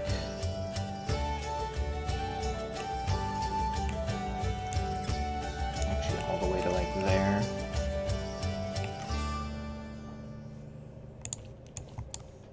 Welded those, so effectively I haven't done anything. Then back to here.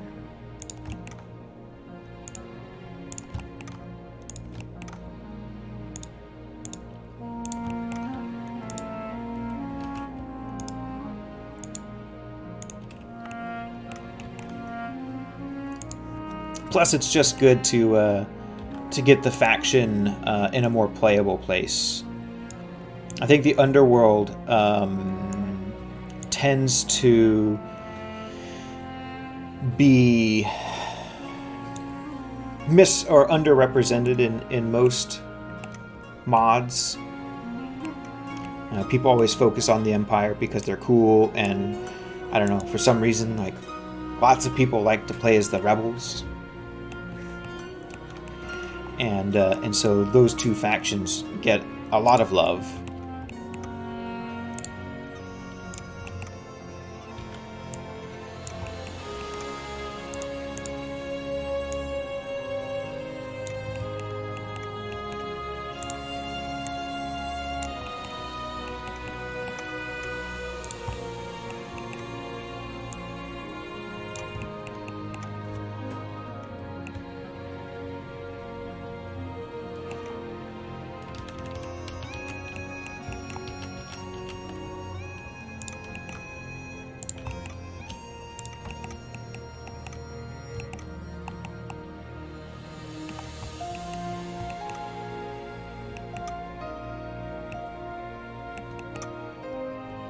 Sometimes I wish I could move this pivot or this gizmo out of the way, because it can be kind of awkward. I guess I can just move them up and then down, like so.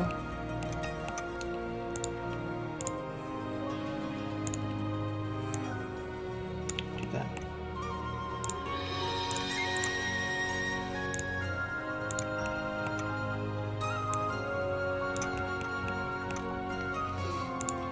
And so if we can make the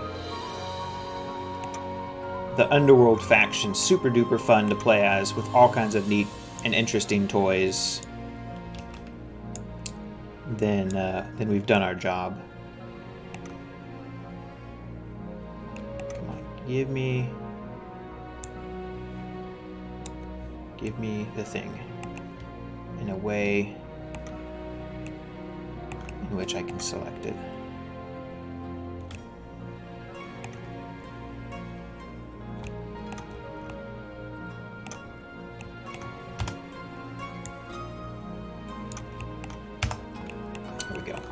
All that work, and we aren't sure if we're going to keep it.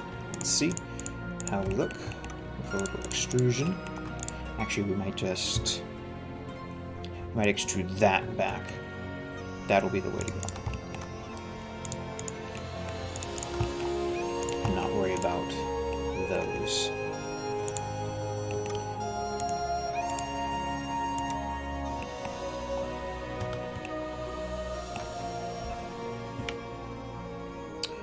Except it's going to want to extrude in that direction.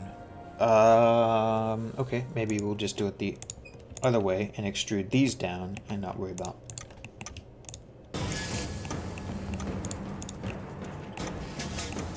that. Sometimes it's a bit of a puzzle. So we'll go something like this. Doesn't really matter, we'll just do the same process we did.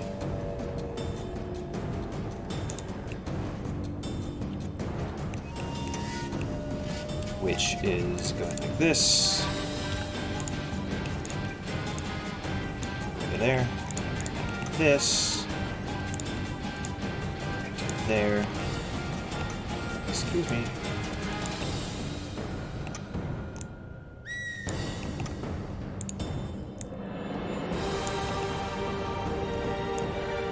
Or we can misbehave. Vertices these days.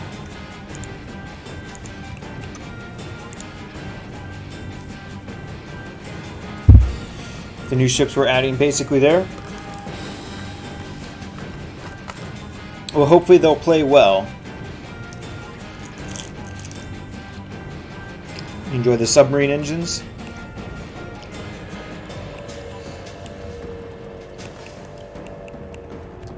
Yeah, they're kind of unique.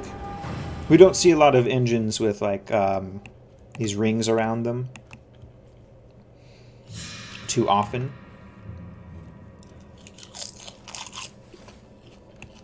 It gives them kind of a unique look.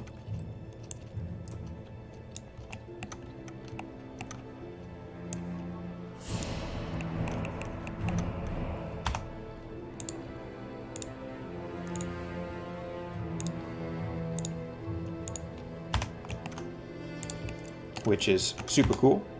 We like that.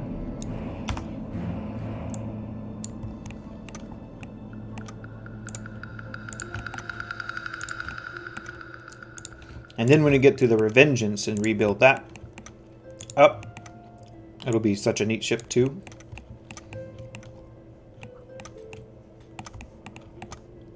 It's already, I like the direction it's going as well. Very similar overall design language in terms of vertically focused with the big guns and kind of this strange shaped superstructure.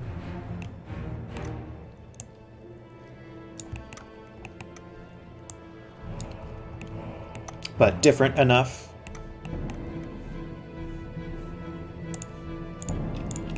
Okay, then we'll delete these.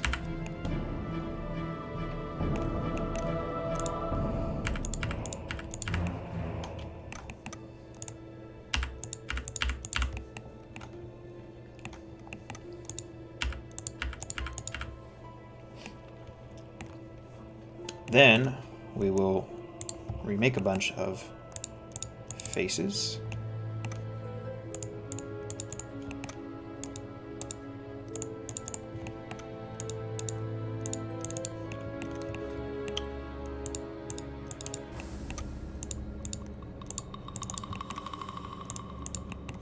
And then we'll save, because we haven't saved in a hot minute. We don't want anything unfortunate to happen, although we do have automatic backups enabled. It's a pain to retrieve those and to figure out where you were, and then you lose all your like Control-Z history, which is also a pain.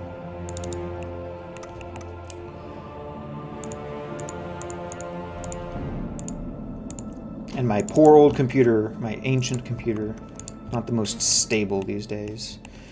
All right, let's save. Boop, boop. Read my Discord messages real quick. But first I'll answer your thing. What different weapon pods are you considering adding? So the current thought is right now, and I'm sure this will be adjusted in terms of balance and weapon loadout and whatnot as we experiment with it and get farther down, and Jerome starts the implementation process and balancing and whatnot. But for possibly its default loadout, we've got like a kinetic artillery pod. So we've got a repeating mass driver on the top, probably shorter range, rapid fire, good against corvettes and that kind of thing. And then on the bottom of the pod, we've got a long range, like heavy railgun for sniping at stuff. And then in theory, perhaps you can get the ship to have its pods replaced at a shipyard. This is just like a placeholder idea. And One of the other options might be a missile artillery pod, where you've got a rack of concussion missiles at the top, and then a torpedo launcher at the bottom. And then maybe we'll even have a third option. We'll see how it goes.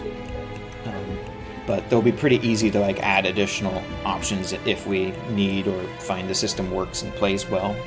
You could do all kinds of interesting things. You could have like ion cannon pods, turbo laser battery pods, point defense pods, all kinds of interesting stuff. Maybe even like fighter racks for droid fighters. That might be fun. I will be right back.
So the Vengeance has always been cool, even in vanilla. Yes, yeah, the Vengeance is it's a really neat ship. It's one of my favorites, I think. I I don't know, Forces Corruption added a lot of really neat ships. The Aggressor was a really cool ship, the Cadalby was really neat, and the Vengeance, of course. All winners.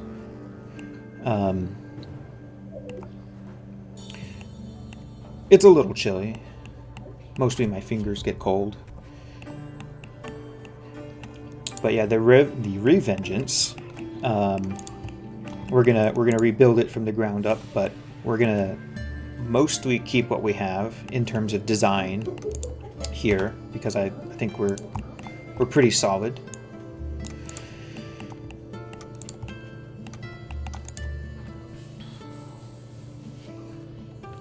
And so this will be the project. Probably what we'll do is after the Vengeance is done, we'll do the last Hut ship, the big long capital ship. That's like a narrow long Star Destroyer in terms of size. And once that's done, because that's the last big Hut capital ship, and once that's done, then we'll do the Revengeance class and get this built out. And hopefully we'll have both done for release of 4.0. That's the plan. That's what we're going to be working on for the next few streams, is getting these 3 ships done and in-game. But starting with the Vengeance, or finishing this, and then moving on to the Hut ship as the next highest priority, which really was more of a higher priority than this, but this was a fun project to do. And yeah, it's neat. It needs, I think, additional detailing. We can take a look at it here.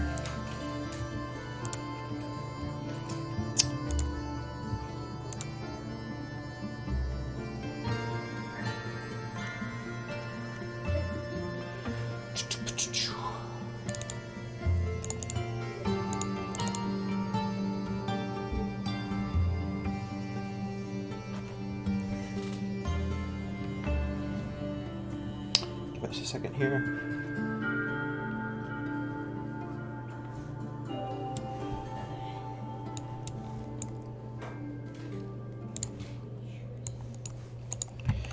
Get rid of this stuff, get rid of these things, get rid of that. Yeah, so we finished this one the other day. Where's the, Oh, in my jacket. which jacket? This one? Uh-huh. Yeah, so we finished this one the other day, and Geronimo was working on doing the rigging and collision mesh and whatnot for it. But yeah, I think we need a bit of additional detailing work on it just for a ship of its size. It's pretty sparse detail-wise. You don't need a whole lot. We'll get a lot out of the textures, but it could use a little extra. Maybe something up in here. A little bit of stuff back in there, although that's pretty high detail already. It could use a little bit more. We can fit some stuff in there, probably up along the center here and on the bottom, where there's already detail, but just increase the depth of the detail, if that makes sense. Add in some smaller pieces so that it communicates the scale of the ship better.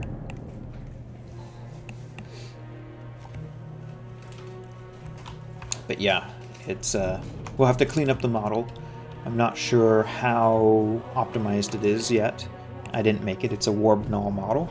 He's usually pretty good, but the last few Hut ships have needed to be cleaned up a little bit. You can definitely optimize them. So we'll see how much work needs to be done there.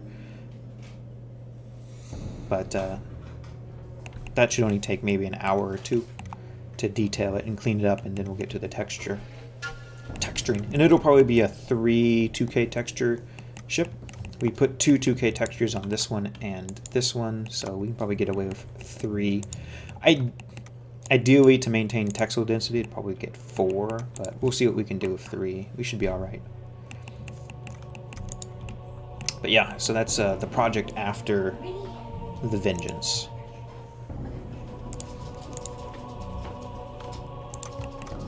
which is almost done in terms of design work. We just need to add a little bit of greebling into our trenches here. A little bit of greebling stuff in the back winglets, and then figure out what I'm doing in terms of the greebles in the back, like vertical trench. And then we're pretty much done. And then I have to finish the weapon pods as well.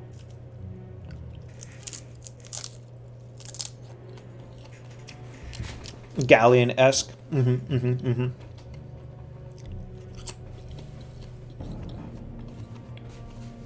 Yes. Yeah, most of the Hut solar cell stuff looks pretty decent.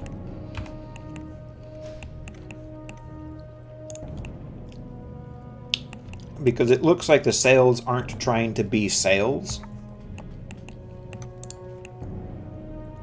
And they look more like an aesthetic choice, which is nice.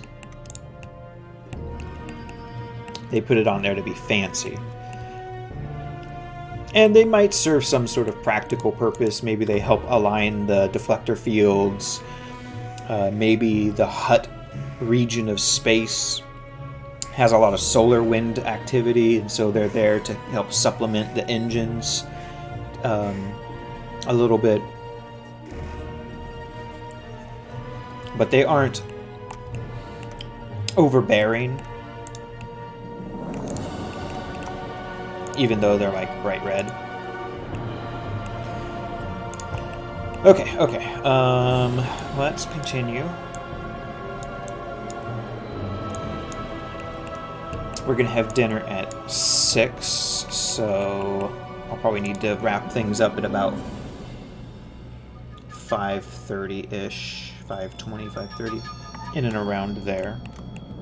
So we'll see if we can get mostly done by then. I don't think we'll finish because we got a late start today, but we'll get pretty close. We got the front greebling in the vertical trench done. Our engine here, let's finish this off real quick before we move on. Just need to make an adjustment on this. Go to there. And these have smoothing groups on them for whatever reason. No, they don't. They're just oddly shaded. That's fine. Then we need to decide if we like that or whether we want to add in any extra detailing. The engine's pretty detailed as it is, but we can always add in a little bit more. It is a big piece and it serves an important function on the ship. One thing, artistically speaking, when you're adding detail to ships,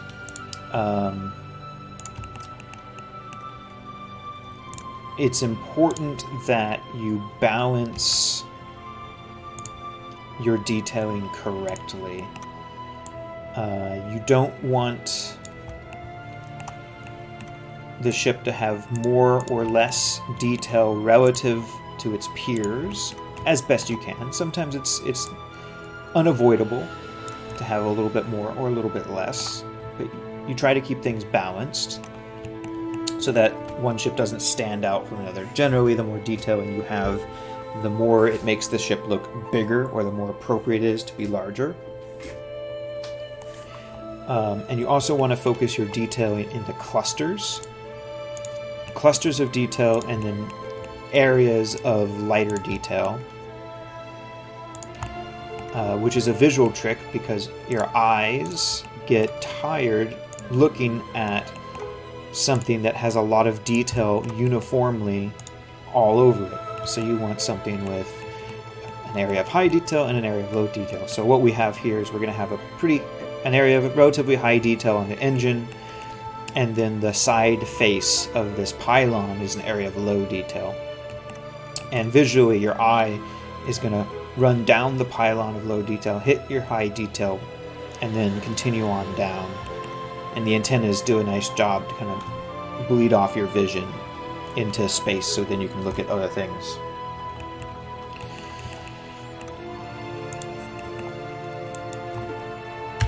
And also with detailing, when you're putting detailing on the ship and choosing what's going to have high detail and what's going to have low detail, you will want to assign high detail areas to important things. So like the engine is a very important part of the ship. It may be a targetable hardpoint. It provides the ship with its maneuverability.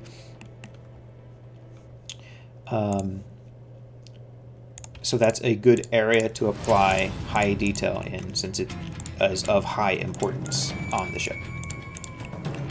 And visually, people will be looking at the high importance areas. They'll be looking at the weapons, they'll be looking at the shield generators, things they can target and use for strategic gameplay choices, and so on. I'm just sort of ranting. Did I go to art school? No art school for me. My parents were artists, so,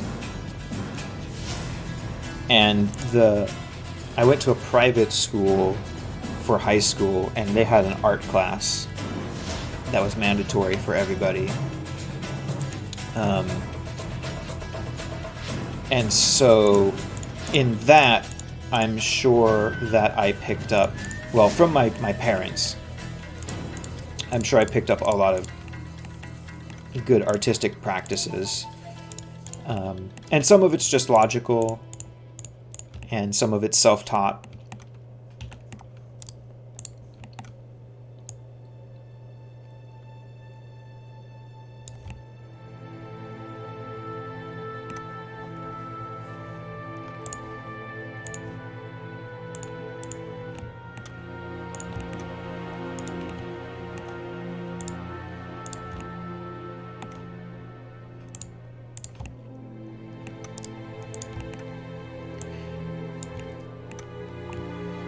But I like to share.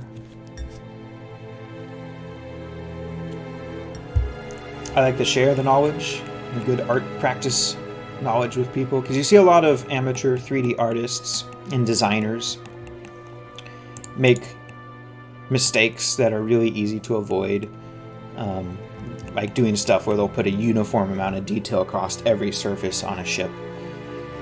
And while it's great that you can put the detail on there, they don't think about the visual read of the piece as a whole. And even when you look at like real world examples of stuff,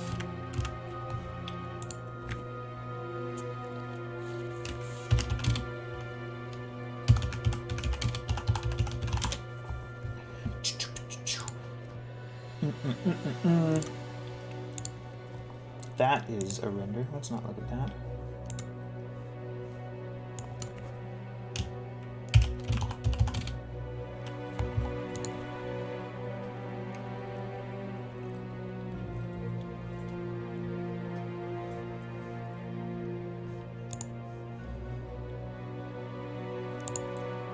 Is that a picture that'll load? No. Is this a picture that'll load? It's too small. When I'm trying to make a point,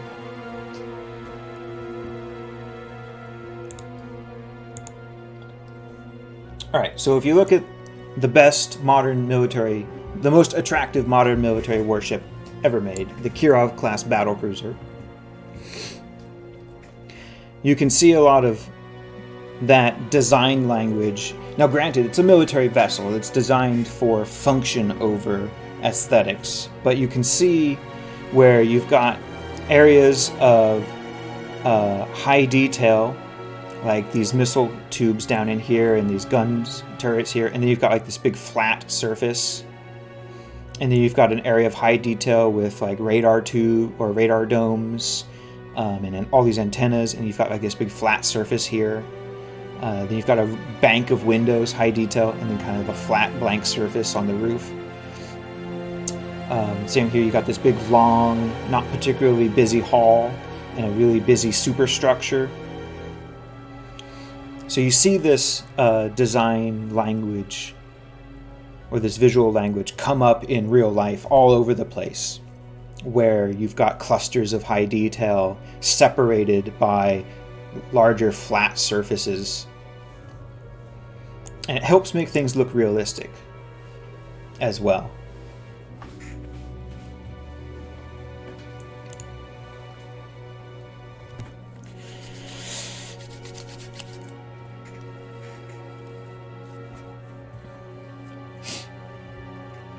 You used to do a little CAD work for your job. Very cool. So you have an idea of how to make models, but nothing is complex or well thought out.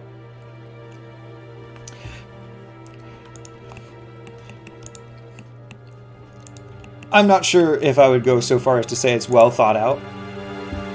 A lot of what I do is just sort of throw shit together, and it tends to work out. That's probably because of my artsy upbringing. I just sort of inherently know what kind of shape language works well together. But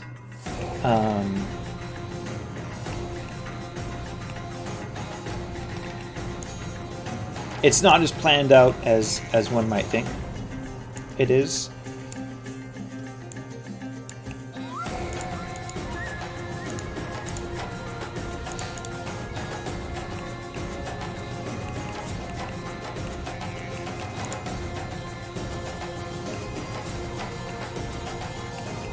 And the complexity really depends on your project too.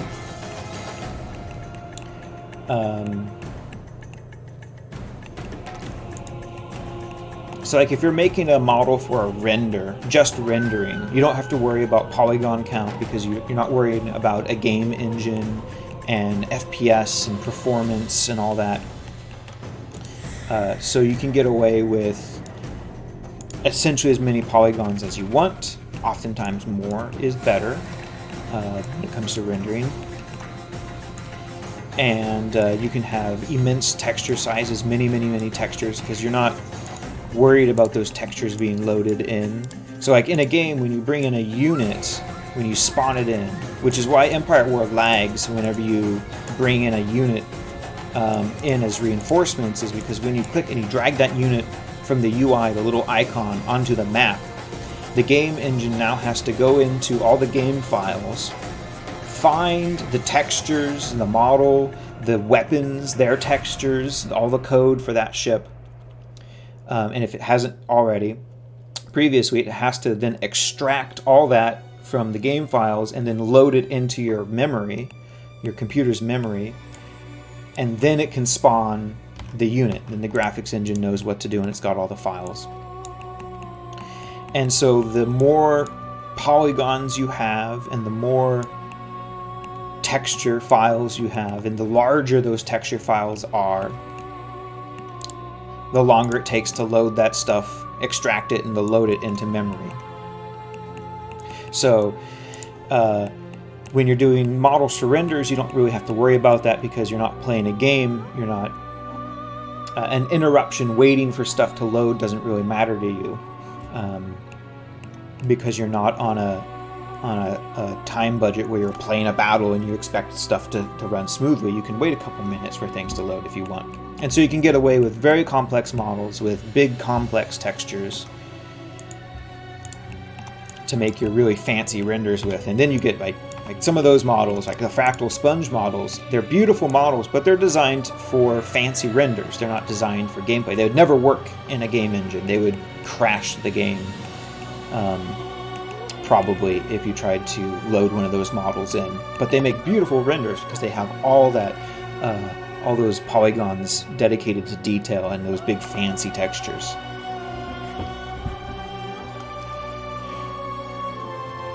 So oftentimes, the simpler your model is, the more optimized it is, the lower poly it is, the better it's going to run in whatever game engine you're using.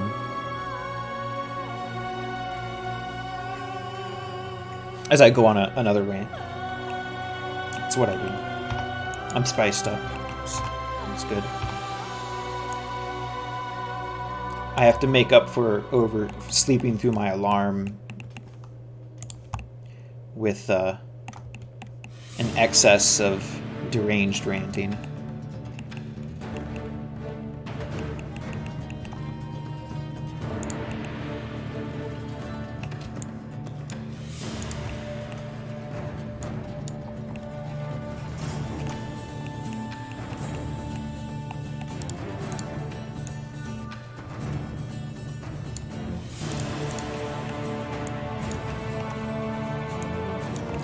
Unless,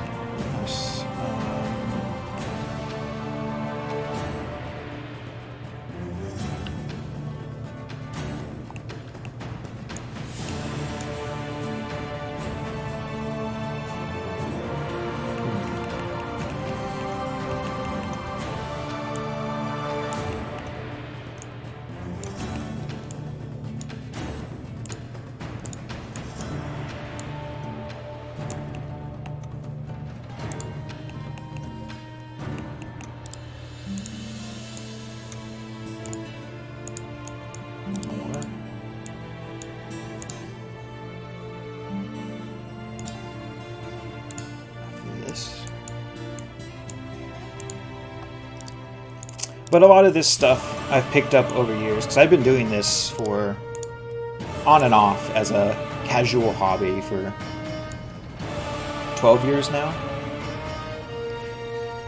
When I started out, I was absolutely terrible. I had no idea what I was doing. I could make some neat looking stuff, but holy shit, was I bad? See, it didn't mirror it. I have to do it twice. Weird. 3DS is being kind of finicky today. I'll install 3DS 2022 tonight. That'll be our project for tonight. Okay. Then, I want...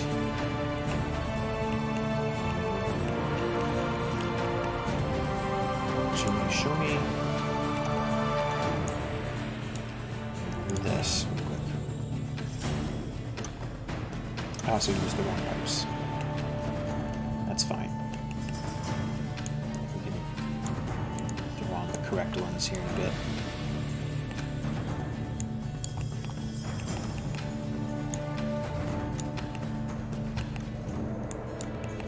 We're just checking out to see how we like 45. I'd have to have something for it to go into, as opposed to a 90.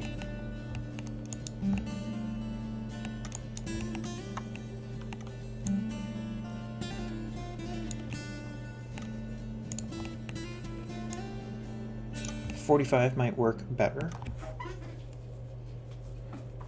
as it won't stick out and interrupt our nice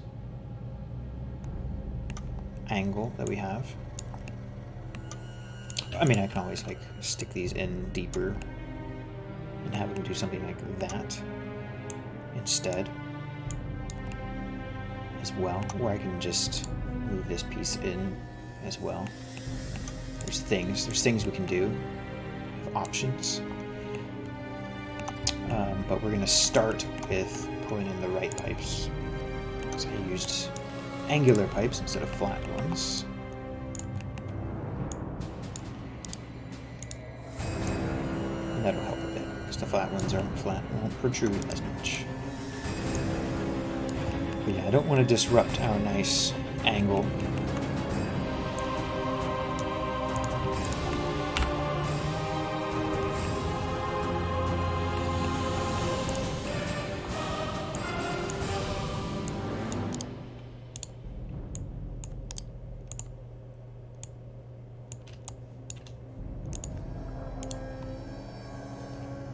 See, didn't mirror it, but it'll mirror it if I press the button again. Very weird.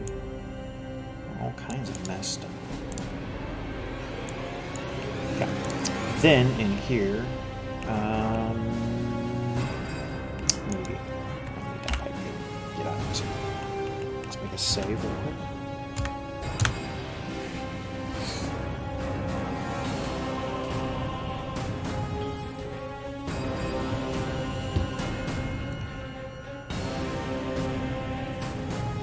Oh, don't worry. I've been there. I've been there for Jerome's drunk rants many a time. I am well experienced.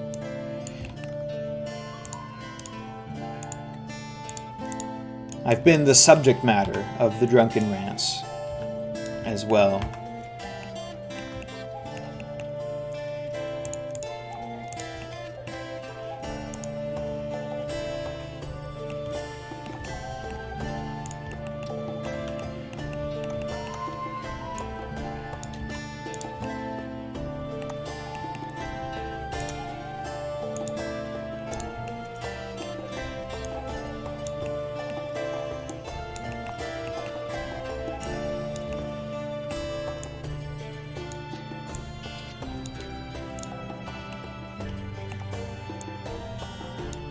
Also, like, so this is a horribly unoptimized mess, what we're doing.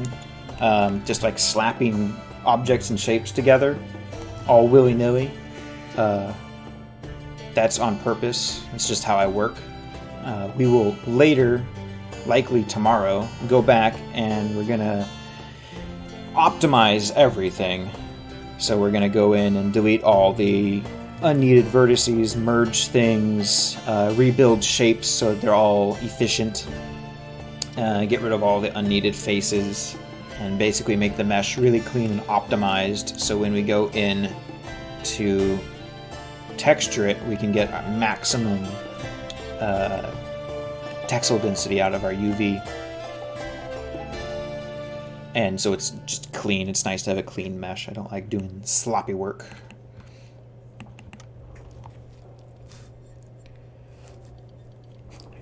Do tell.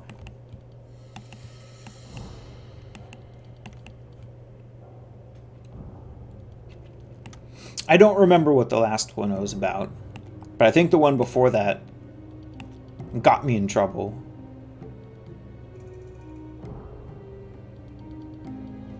With the fun police, aka the Burnstrobe squad.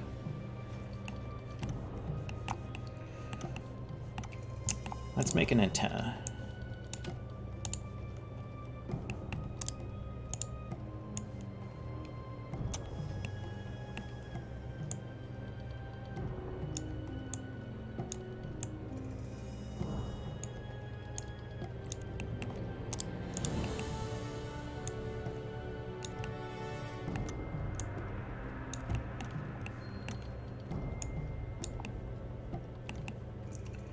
Alright, so what we're going to do with this, we're going to put a connection here. And then we are going to scale that down. Nice. Alright, then we're going to scale the whole thing down. Back a little bit. Antennas make everything better. I like antennas. We'll do a long one on the bottom and a shorter one on the top.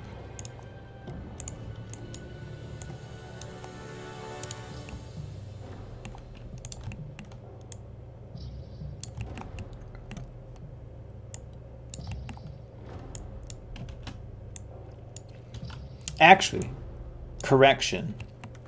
It didn't get me in trouble. It got innocent bystanders in trouble.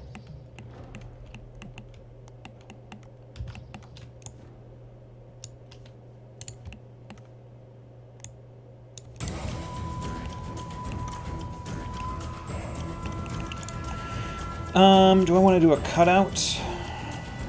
Let's experiment and see. Maybe. How would that look? I don't know. Maybe not. But I do want to do a little bit of infrastructure for those antennas to stick out of.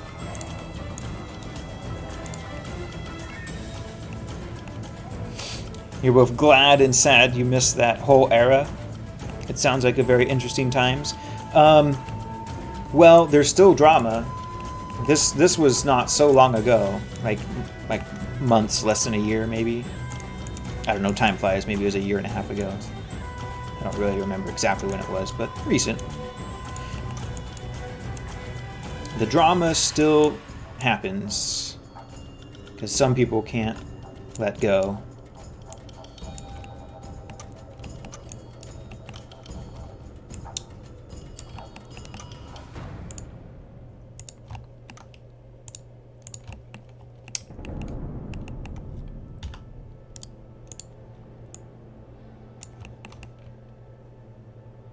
I think we'll go with something like that. Just an extra layer, help tie in the objects, make them look a little bit more purposely placed. That's another artsy thing, artsy fartsy thing, design thing. Is that a lot of time you see people stick objects on other objects, kind of willy-nilly. They're just there. Like, they might stick a bunch of gun turrets on kind of randomly, or antennas and things, with no supporting infrastructure or design language to indicate or to help with the transition between the two objects. So like, it really helps to have that kind of stuff. Basically, like, imagine if there were turrets on top of this, like this ring here. The ring would help transition the turret to the rest of the hall, whereas if you just put the turret on the hall, it feels a little bit out of place. And the same can be said for all the details and things. So having a little stuff to kind of build up to, layer up in steps to whatever detail you have, helps tie things together.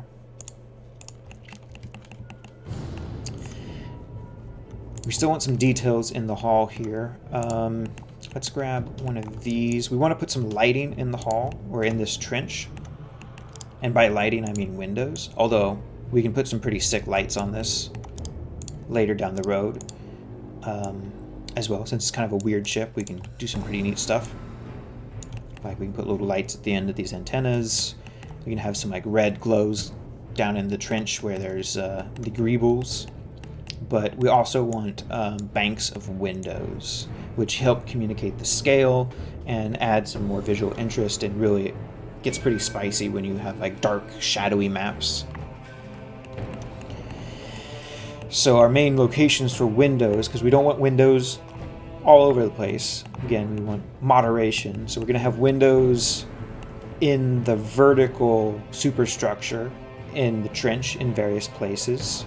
Not all over the place, but like we might have banks of windows on these two raised pieces, maybe up on here, but we won't have windows necessarily down in this region where there's going to be maybe machinery textures. But we do want some windows on the interior of this trench area, and we'll probably put some windows on the exterior trench here. But we aren't going to put windows, I imagine not, we'll see. Jerome might put windows wherever he wants, because he uses a different method of emissive mapping than I do.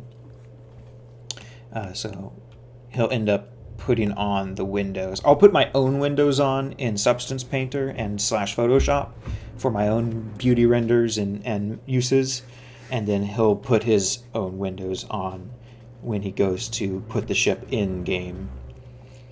When he's doing all the rigging and shield mesh and whatnot. But at least in my thoughts, the way I would design it, I'm not going to put any windows on these large side areas. One, to help with our visual language, so our big blank areas aren't broken up too much. Again, so we have that rest space. But also I want to highlight certain areas, like the trenches with windows, and then the verticality with windows. Yep. You're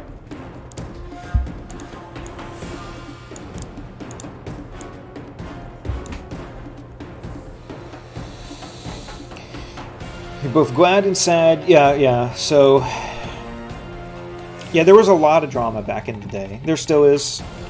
Not as much as there once was, but there's still drama. As I think there may always be, to some degree. But yeah, there was a lot of drama back in the day. was like drama every day, all the time drama. Actually, so I was a modder back in the day, back in 2010.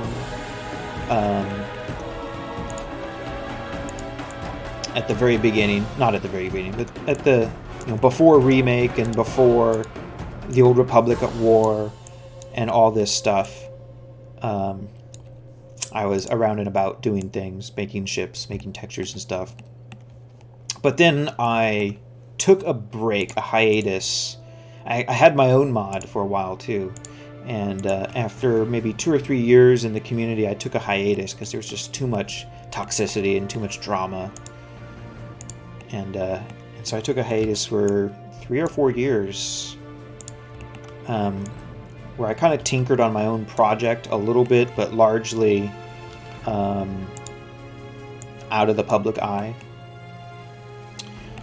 And but now I'm sort of getting back into the swing of things. I'm making my return, so to speak. To a degree. I'm mostly doing this for fun at the moment, as opposed to anything serious. But we'll see where the winds take us. Alright, so we'll put a bank of windows on each of these raised areas. Again, we got like our language of layers building up. I'm not super duper happy with this transition in here, but I don't know, maybe we'll add a chamfer and see where that gets us. Don't be afraid to go back and make edits. It's one of the nice things about working in 3D is that, or digitally, is that you can just sort of endlessly change things, make edits and adjustments. No, don't like that either. Until you get something that you like. We'll revisit that area, I think.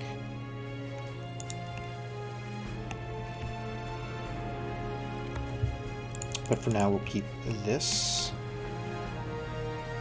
We might reduce that size a bit. Just a tad. Just so it's still, like, in the trench. Bring that down a bit. Yeah.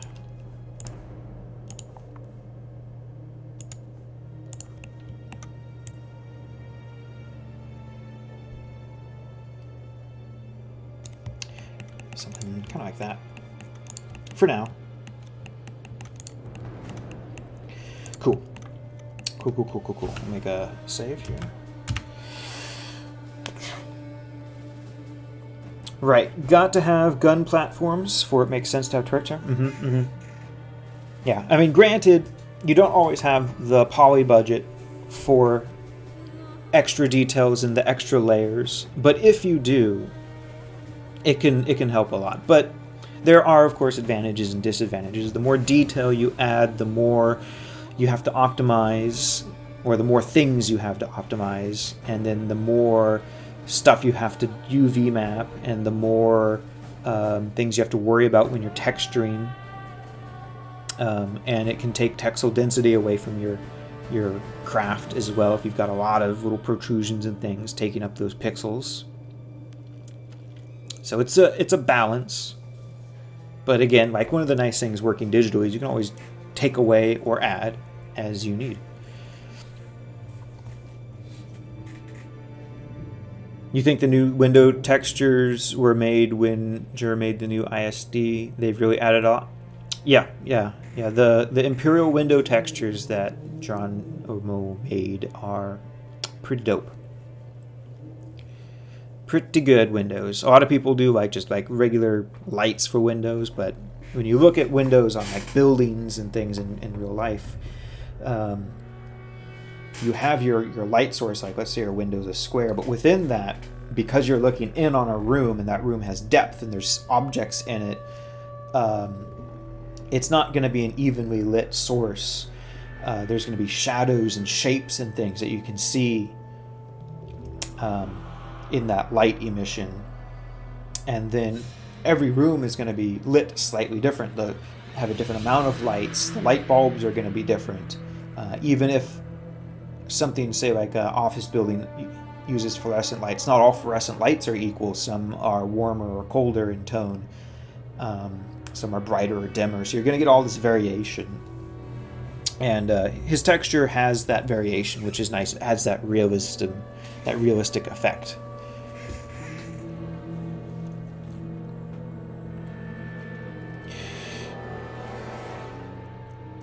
Do I have any other ships or personal projects planned besides the remake stuff? Oh yes. Oh howdy do I ever.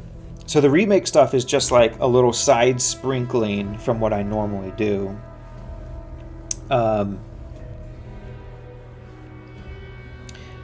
So the hobby, overarching the 3D hobby, I do other things like Babylon 5 and Star Trek and stuff from time to time. And then within the hobby is another hobby, which is my Tales of the Jedi series.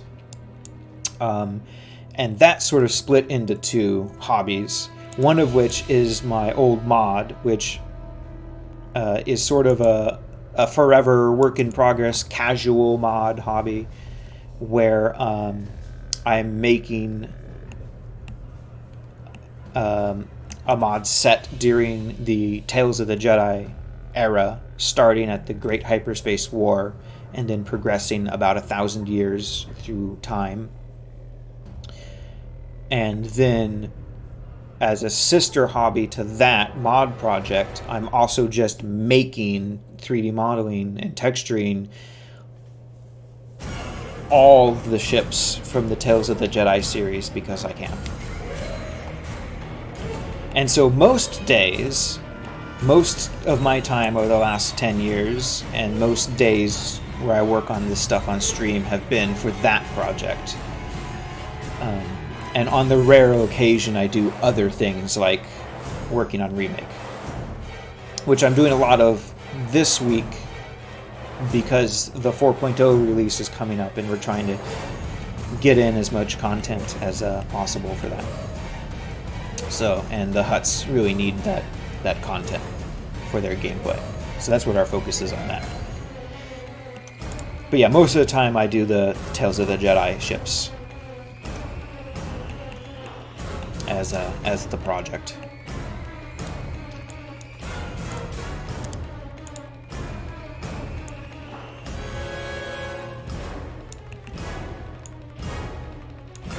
And if you're interested in that, that's what I do most of the time, most days.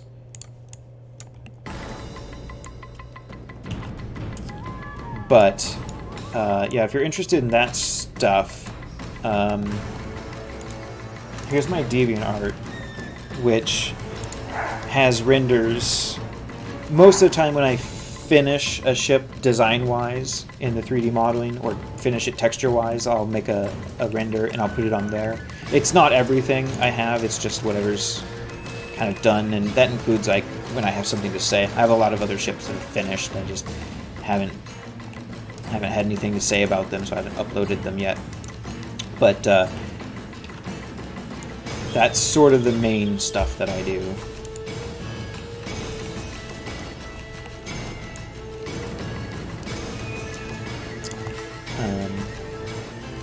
And then occasionally I'll do like some pre-release stuff. Like I did the modular task force cruiser and the Invincible and some other random things, and I just did those for fun to release to the community.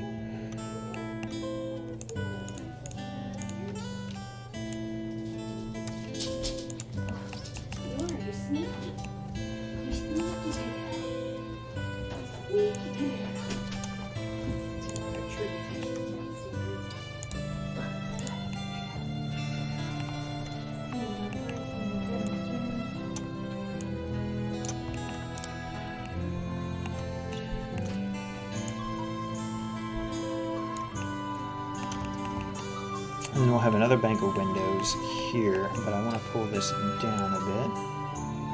Anyone looking out of these windows are going to be blinded by the muzzle flashes from the cannons next door.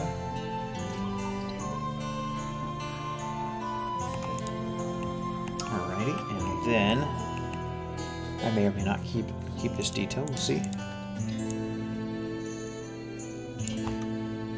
I don't want our windows to go up all the way to the front of the trench, but I do want an additional detail in here of some form.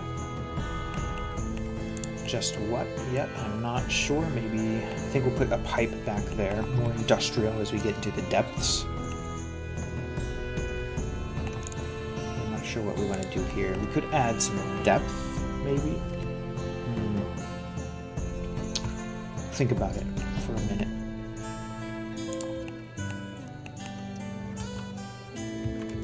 I might change these shapes as well. Let's see.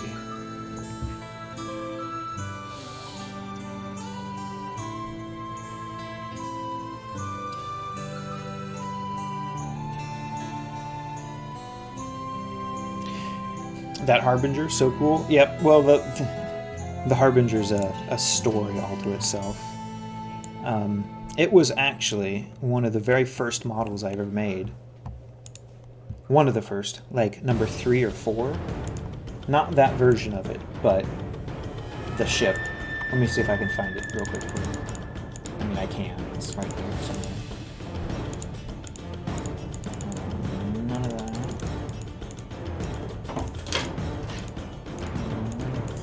Okay, it's on a mod page somewhere.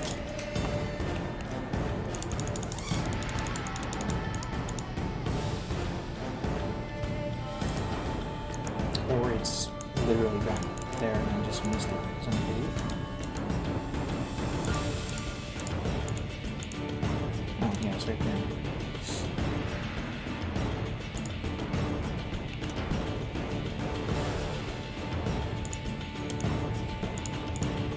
So back in the day, back in 2010, was the original Harbinger model in my like really shitty, tiny little crappily lit renders. Back when I didn't know what I was doing.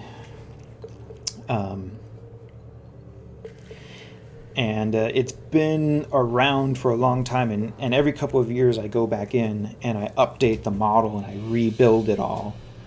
And so what you're seeing on the Deviantart is the latest rebuild of the model that I did, I don't know, a month ago. And I've been working on it on and off over the last few weeks, getting it up and ready for texturing, and eventually getting it in-game. I know Jerome wants to use it. He wanted to use it way back when for Old Republic at War, but it was never like really ready because I didn't know what I was doing back then. So while I could make a ship, I didn't know how to make a model work for a game. So it was like horribly built in terms of optimization.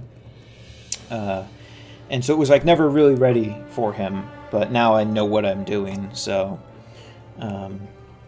at some point in the near future, it'll be done, textured, and I'll give it to him, and it might appear in a mod somewhere. Who knows?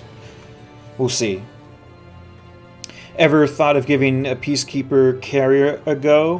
One fucking day you'll get it? Yeah. Well, it's almost there. I have it about...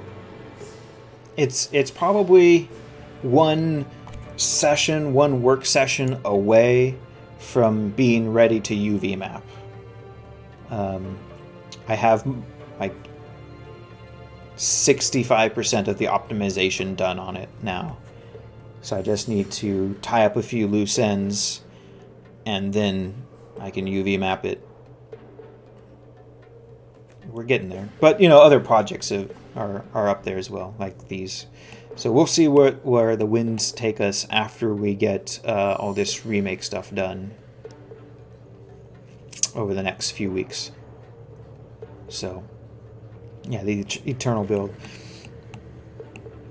But as I said, it's close now. It's the closest it's ever been. So it just needs a bit more, and then we'll get it. We'll get it in there.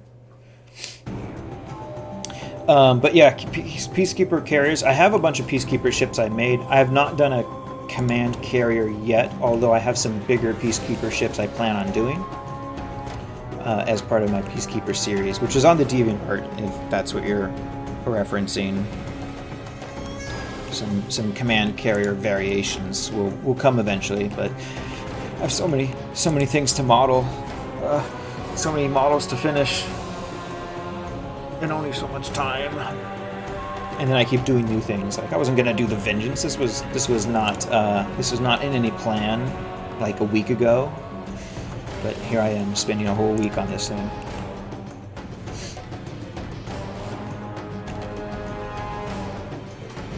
The Terran TAC is also a revision on an old model.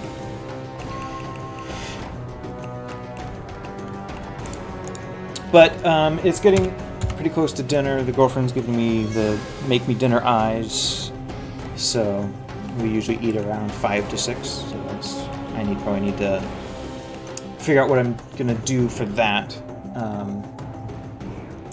So I'm gonna save it up here and probably figure out somebody to raid and whatnot. See who's online and go from there.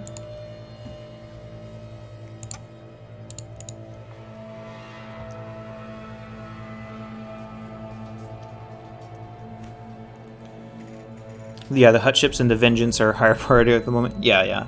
Plus the Harbinger, it's a big project. Even being this close to finish, it's still like many hours away. Like the whole UVing process is probably going to take half a day to do, if not more. Because it's probably going to take 4 texture maps or 5. It's a giant ship. And then that whole process, the texturing it, that's like, it's going to be 2 or 3 days of just texturing for 8 hours to get it done. But it'll look sexed up when it's done. But yeah, we can definitely work on it after the remake stuff is done, or after these 3 remake ships.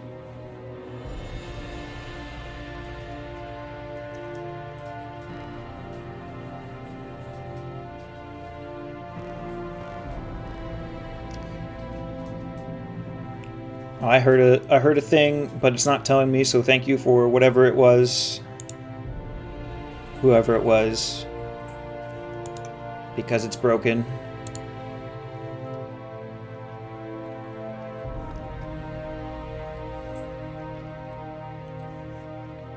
Oh, well, thank you for the follow. I do appreciate it. It does help.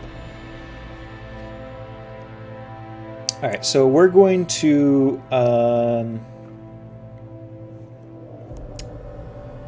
looking at my folks, we're gonna raid over to Splintered Brush Studio. He's a fantastic miniature painter who's painting, I believe it's a Warhammer piece right now, but he's painting for a Golden Demon, which is their Warhammer's big painting competition that happens every couple of years. He's a great, fantastic guy. So we'll raid on over to there and show him some appreciation. So thank you everybody who stopped by for the chit chats today. Even though we had a late start, we got some good progress. Could Twitch work? We made some good progress today, and we're pretty close. Tomorrow we will definitely have the Vengeance done and ready to texture, because we're so close. Just a few more details to go on the trenches, and then the back vertical section, and then like finishing the weapon pods and designing us a missile pod, and then we're good to start optimizing and texturing it. It'll look so good when it's done. Yes. So stick with us for that tomorrow and the next day.